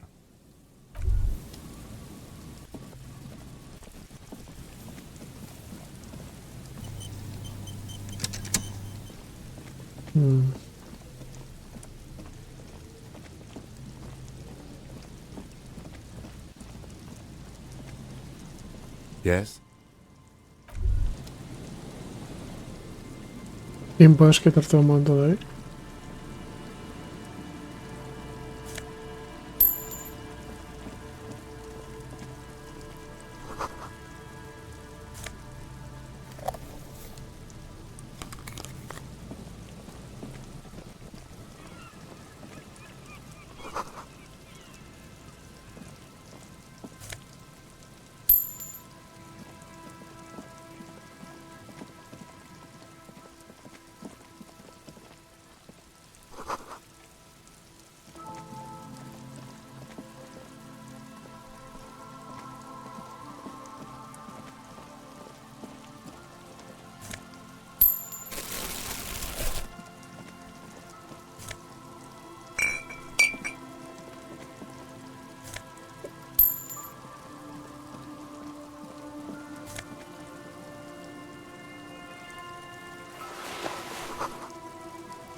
A scattering of bullet holes is spread across the cracked wall, reaching from one corner to the other. Correct.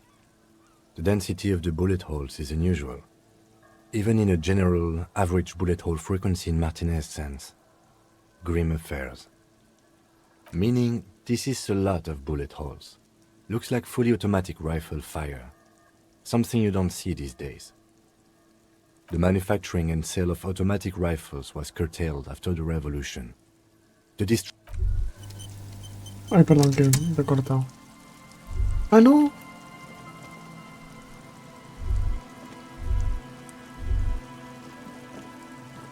Pero yo quería...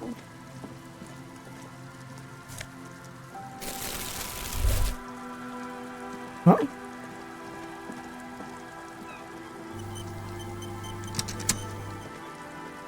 A scattering of bullet holes is spread across the cracked wall, reaching from one corner to the other.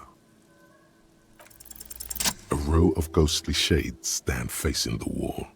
There are many of them, a dozen at least, their heads lowered and eyes blindfolded. It's quiet, no sound, no movement.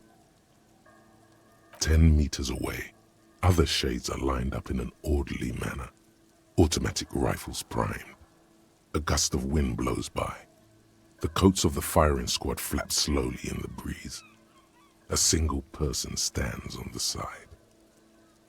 Snowflakes fall on the wooden planks and the surrounding sand dunes, covering the land with the white of innocence. A long time has passed since the moment of this fusillading. Rain and brine have since washed all the blood away. Not a trace remains.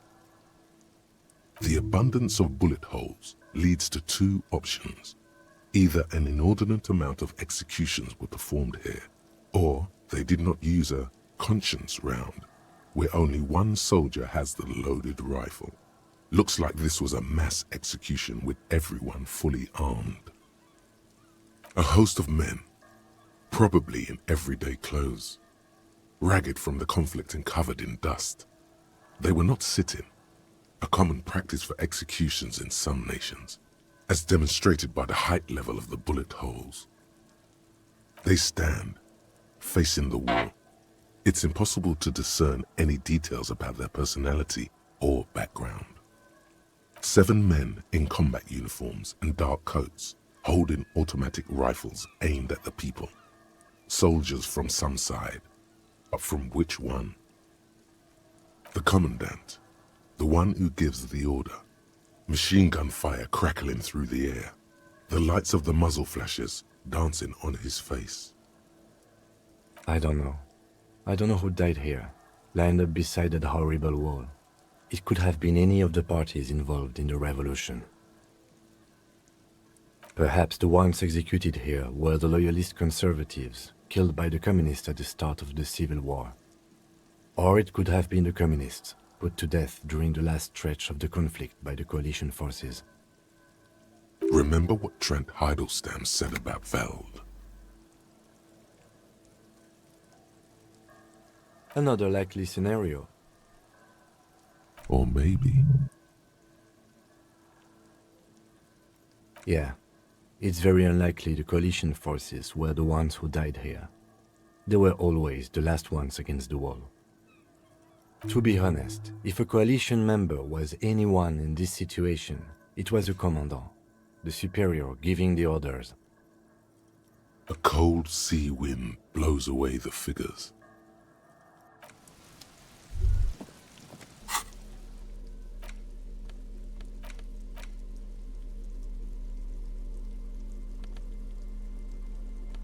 ¿Dónde vas tú?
De verdad.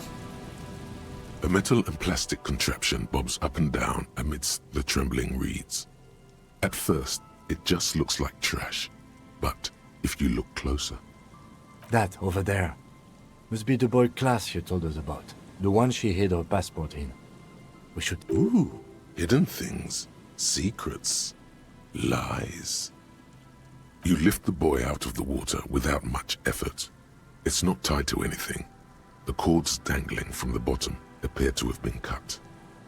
The number 11 has been written on the yellow plastic. It hasn't been in the water for very long, but it's already discolored and slimy with silt. A latch holds it close, but only just barely. The brittle metal of the latch has cracked. Simple construction. Very unsafe. There's something in there, splashing around. It smells like you would expect it to smell. A concentrated version of the coast. Salt, industrial slop and decay. A shot glass's worth of seawater pours out. Some algae, and nothing else. Well, damn. We still got here too late. There's nothing of use here anymore. I have no idea.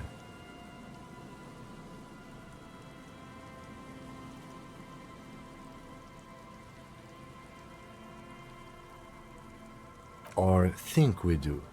This is a small loose end, either way. Not important, I hope.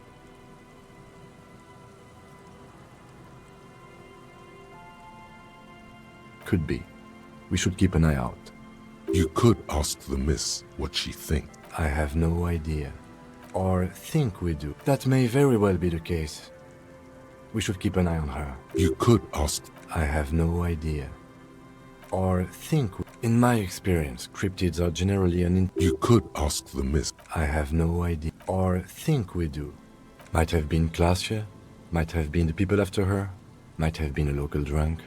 You could ask the miss what... Pues no tiene nada.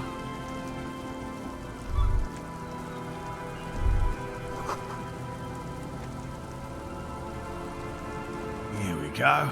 Nice and easy. ¡Hombre, los No way criptos! out, guys. Not out of this gem.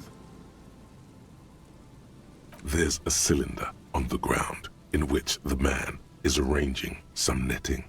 It looks like some kind of trap. Who's there? Oh, the police. Hello, officers. His self-conscious enthusiasm renders his movements ungainly. He looks like your understanding of a scientist. Is that the police?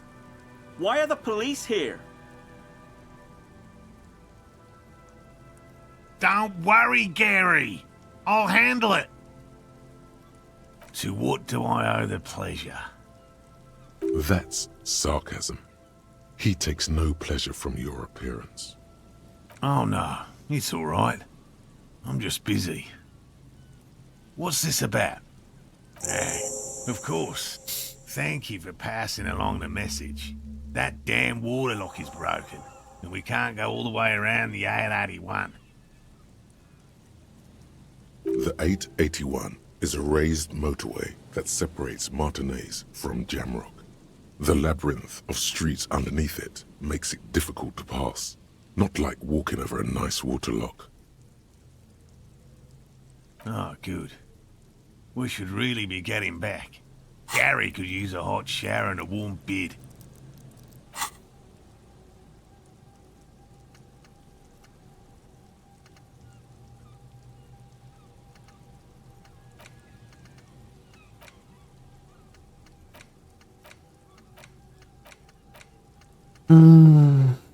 Tal vez una de estas.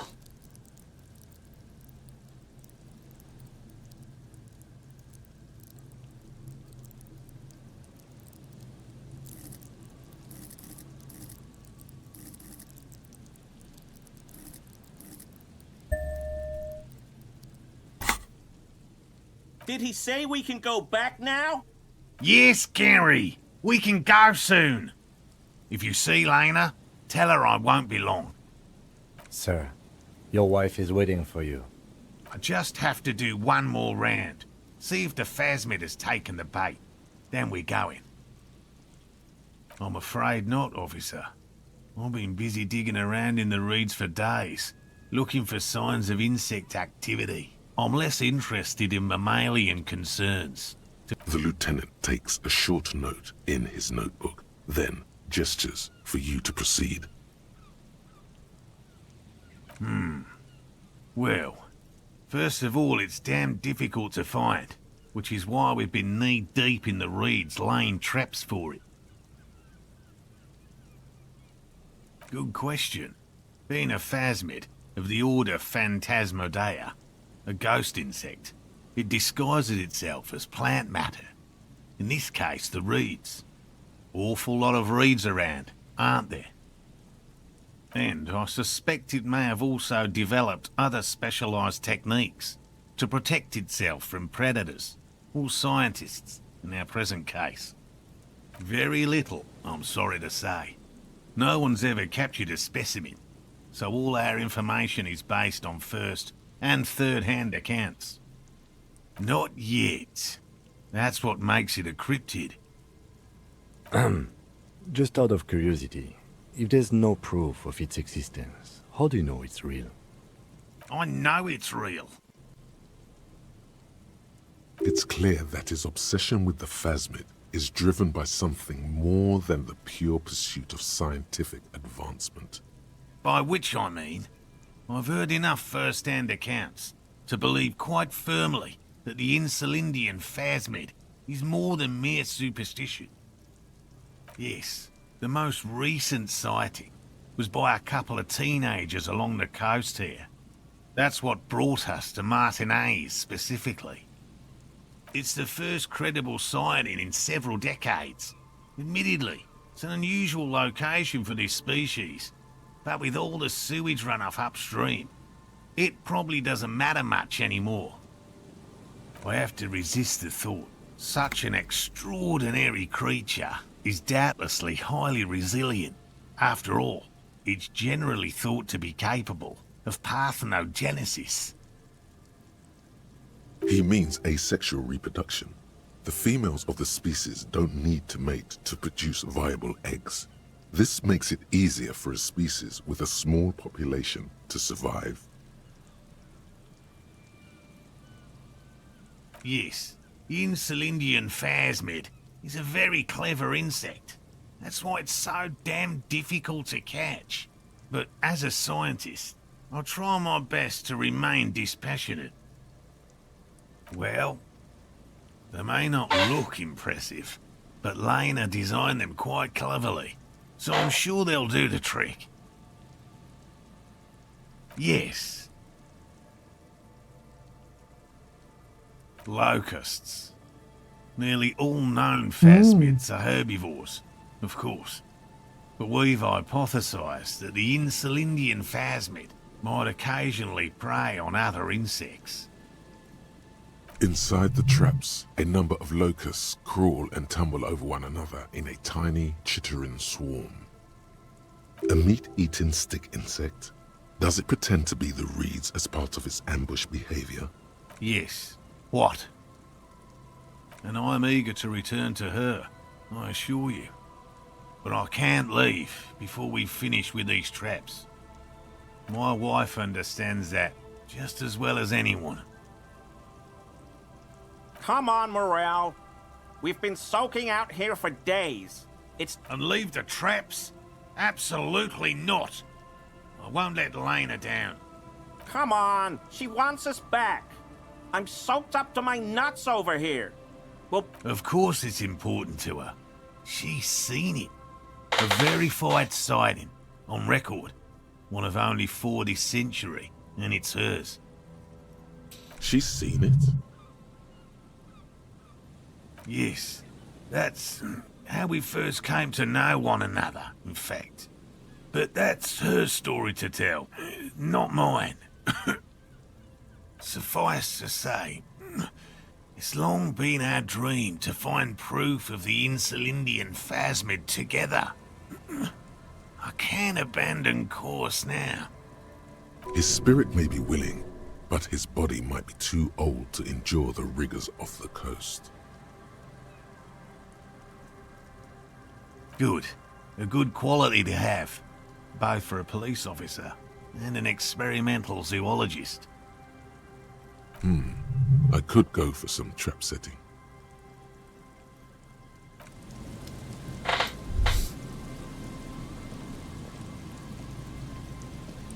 hello, I'm Yellow Man. I mean, officer. The lieutenant raises his eyebrows slightly and takes out his notebook. Yellow Man. Interesting. This is something to ask him about after a little probe. I'm just waiting for my friend Morel to finish up with his insect traps so we can return to civilization. I like nature, just not this bloody coast. It's mostly drunks and degenerates that come here. Degenerates? This man respects authority too much.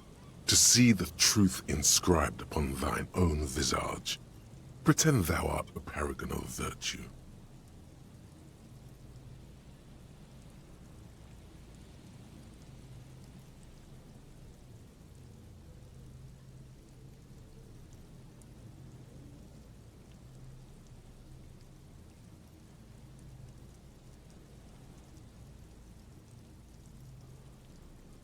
I've been tempted on occasion, but someone has to stay strong for Revacol.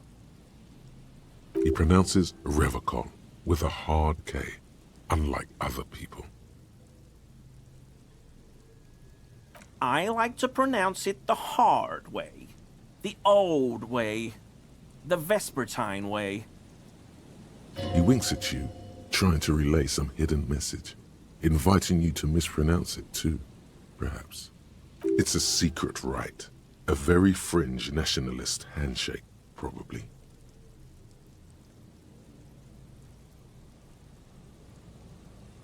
Oh, so that's what the RCM in Martinez is about. Great. Great to hear someone's finally taking care of that. So you do know something about it? No. Nothing. He was some kind of mercenary. But everyone here knows that. I'm just glad to hear you're looking into it. That's all. He's not feeling very comfy in his clothes, is he? Strange. He didn't kill him or anything, but there's something going on here. My mug? Why would you think that? His eyes widen at the sight of the mug. He's seen it before, all right.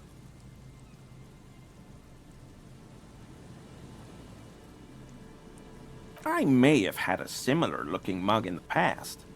That's all.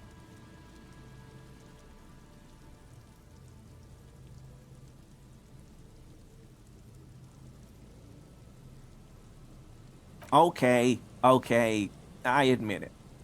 I threw the mug away in the trash container behind the hostel. I know I shouldn't have, and I am very sorry, officer. You're not going to find me, are you?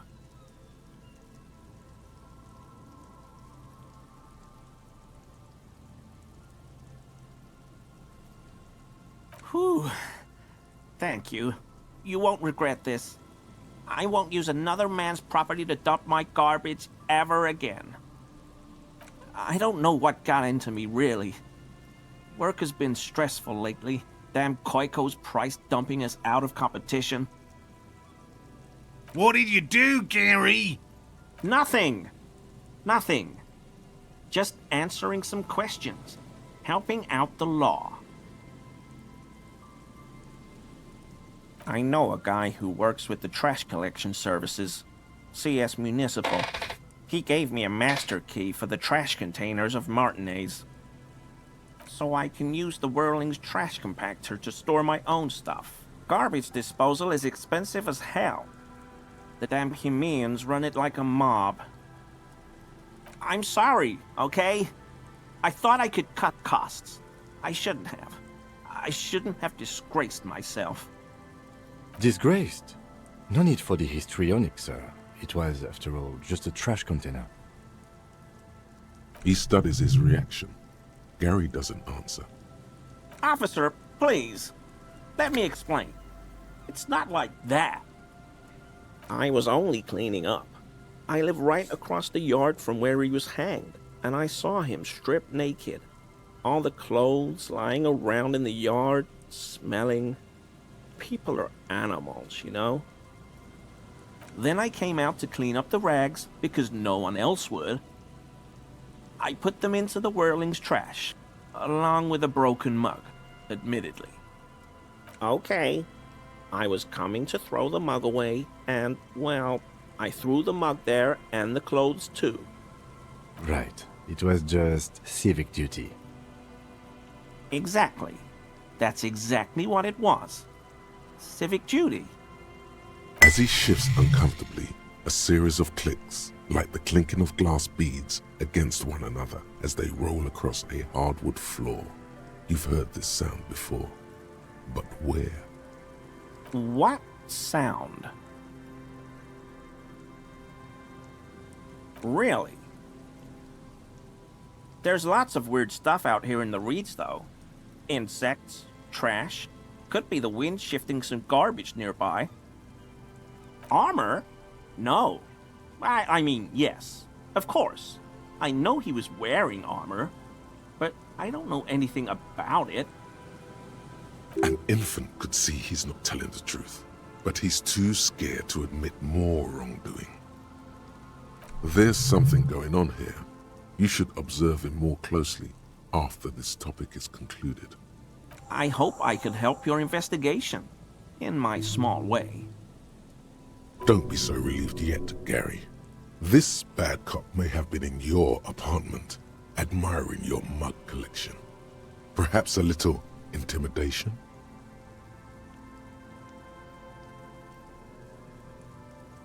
Sure do, officer. His eyes narrow slightly. He's wondering where this is going.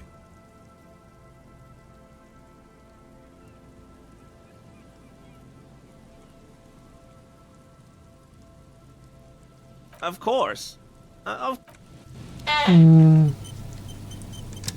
Always officers. That shirt looks very uncomfortable on him. Look at the buttons, barely keeping that thing together, as if something is ready to rip out from underneath. Yes, like a piece of ceramic, for example. One that makes a clicking sound when the plates meet each other, resembling pearls or marbles, stolen from the corpse in the yard near where he lives. I knew you'd figure it out, officer. I'm sorry I didn't tell you at once. I was ashamed of what I did. And I didn't want you to know. Maldito seas, Gary. Mira que quedarte con la armadura, We're loco. not detecting falsehood, sire. He's gearing up to admit the truth. Gary, what's going on? Later, Morale. I've got apologizing to do. No, you've got explaining to do.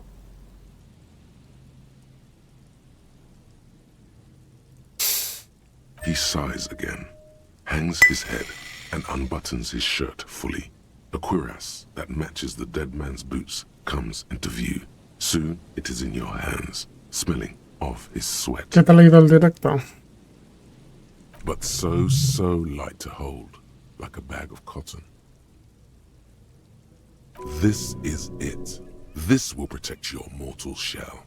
Don it and live. Everyone was picking those pieces off him, and I was watching them do it. And they'd scattered his clothes all over the yard. Everything was smelling. So I went there to take out the trash and started cleaning up. All those rags on the ground, him swinging up there, and I had a lapse of honor, sir. I thought, he's a foreigner. They all say he wasn't from here. Only the cuirass was left, so I stripped it off him. It was early in the morning. No one saw me. I took it with me. It was a mistake. Had I known it'd give you guys trouble, I wouldn't have... Fuck. We're detecting sincere contrition here, sire. He's not trying to flatter anyone. It's okay. It was a loose end, and you are tying it up now. I'm so fucking sorry I called you Yellow Man. Sealite officers commanded the suzerain's navy. Most of them sided with the king when... They were thoroughly conservative men, he realizes suddenly. Because I was weak. I should have told you the moment I saw you. But... The hell, Gary? You in trouble? I'll explain later. I always thought it was the Union. Some Union hardasses. Lynched him because of the strike. But almost everyone in town knows that. This is all he knows. Yes, absolutely. I will never do anything like this again. A ver...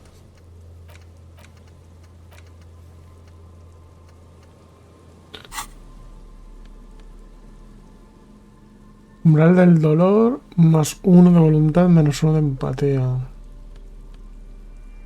De momento la lógica me viene mejor, ¿no?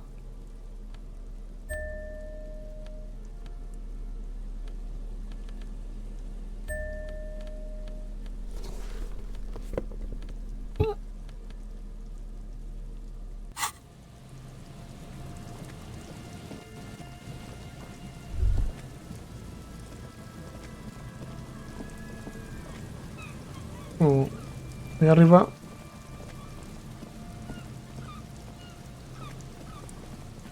Por ahí arriba se puede ir, ¿no?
Vale, a ver qué hay aquí.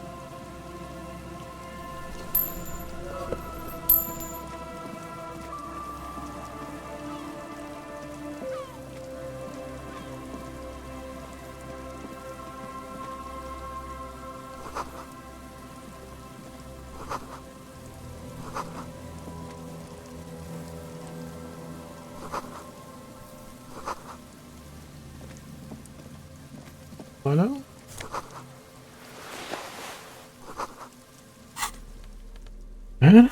Más uno, menos 2 de forma física.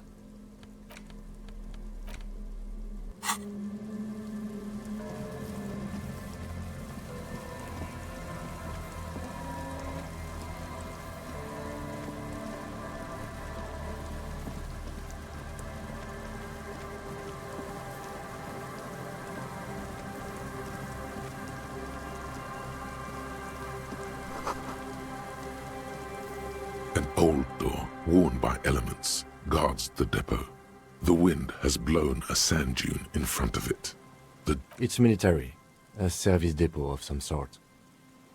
Probably something that is no longer there. Algo que me dé conectividad. Esto me da resistencia, pero conectividad me da esto.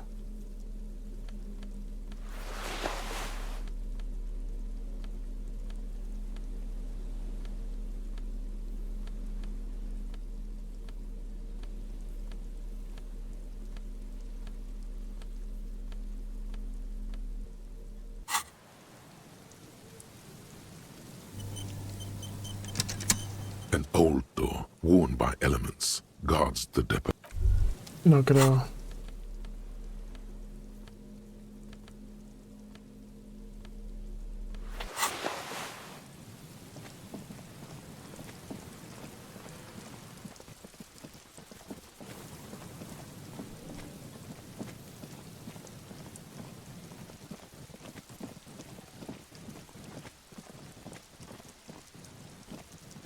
A ver qué hay en la Heavy iglesia. wooden doors, more than twice your height, stand shut in front of you.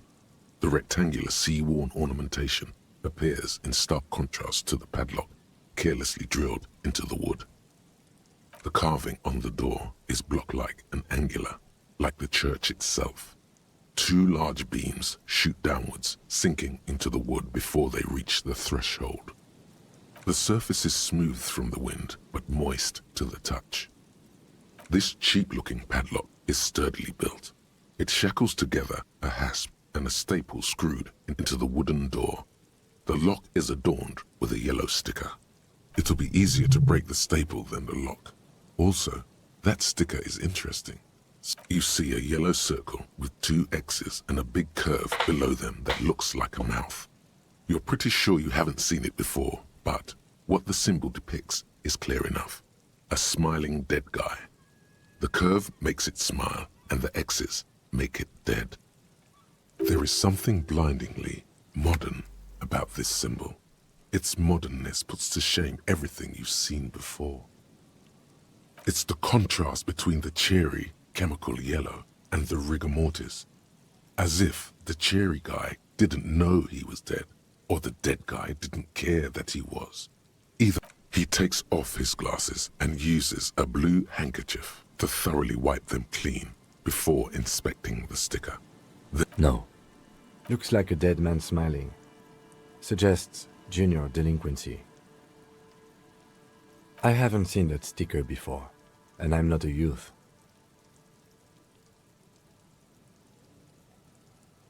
That level of conceptual thinking is not part of my skill set.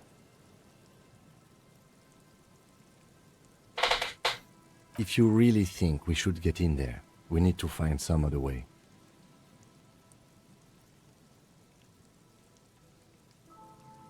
Yes, the pulse...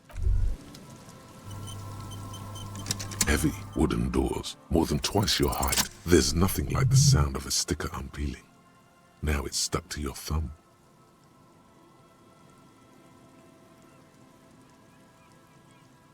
Looks like today was a gold star day. Nothing happens. I don't think that's going to work. Do you think our suspect is hiding inside? The lieutenant nods, silently. The padlock passes through a staple that's been hastily attached to the wood. Closer inspection reveals that one of the screws is not a screw at all, but a nail. The work has been done recently and is unprofessional, to say the least. Should you want to get through, it might be easier to just pry the whole thing off. Maybe we should circle the building first and look for another way. The building has seen enough mistreatment. Vale, necesitamos forma física. Forma física. Forma de... ¿Dónde está? Creo que solo tengo esto que me da forma física, ¿no? Bueno, aparte de esto, ¿no? Pero...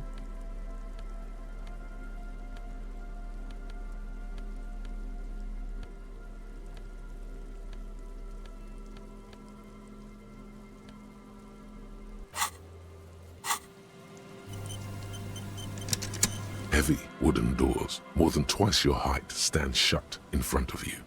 The rectangular C-wall, you jam the pry bar between the lock and the staple and apply force. Your biceps bulge from the strain. The metal creaks and squeals. The pathetic old wood, rusty screws, and one nail stand no chance against the forces of leverage. From deep within, a bellow rips. Suddenly, the pry bar snaps. Metal shavings fly everywhere. The upper half, between the lock and the staple, falls to the ground with a thunk.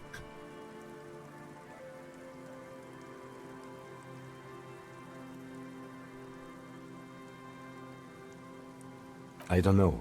You don't? Or maybe we'll find a new one. I don't carry more than one pry bar with me. I thought this was a lousy way to enter a place of worship that's already in disrepair. I guess the church agreed. This was surely just a freak accident. Nothing happened. I don't think that's going... Do you think our suspect is hiding inside? The lieutenant... Hemos perdido la palanca, no. Heavy wooden doors, more than twice your height, stand. The carving on the door is block-like. The doors remain. Entonces no puedo entrar aquí.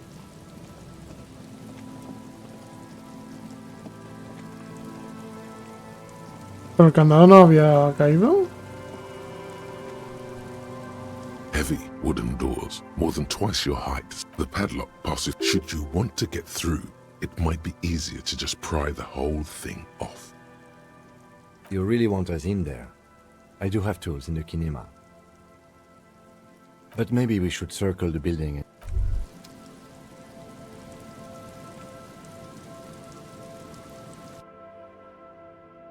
Bueno, sabemos que se rompe la palanca. A ver, ¿conseguimos una llave o algo para entrar aquí? No quiero romper la palanca. Pero la palanca, la otra palanca más poderosa.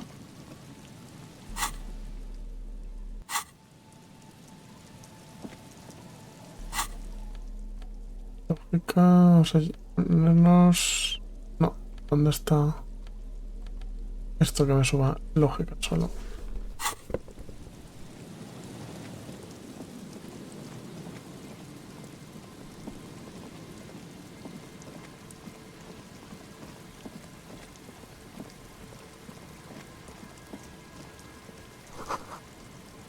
Wait. Take a longer look at yourself and how you're reflected in that slick chemical rainbow. Metaphor. It's always metaphor. This is more important than you. That's the blood of industry you see before you. The runoff from Coal City, further down the coast. The engines of fortune once roared here. Great wealth poured into Revachol, the Delta, as did smoke, waste, sickness, life. The engines stopped. The West Revacholian industrial base was dismantled after the war. Now, extinguished coke furnaces dot the landscape, a landscape despoiled by industry. Filth. This needs environmental action now.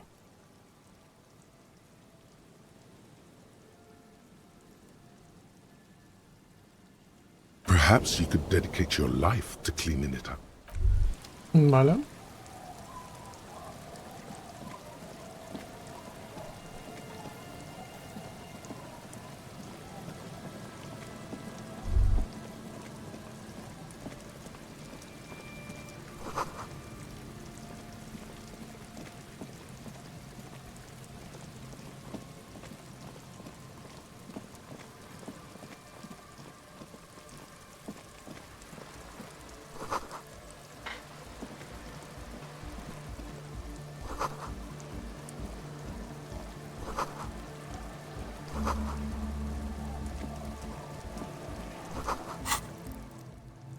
Una habilidad nueva.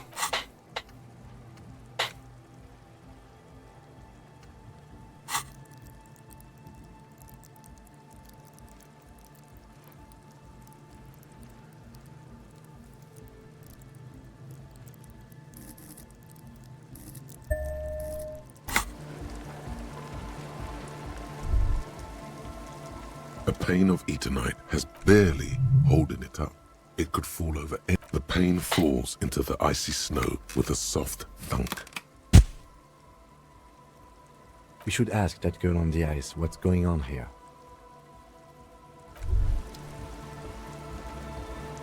Tremenda rave la que tienen ahí. Montada.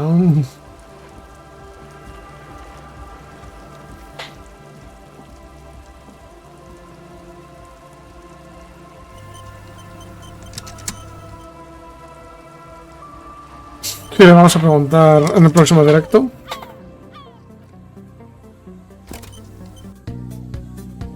Lo vamos a dejar por aquí.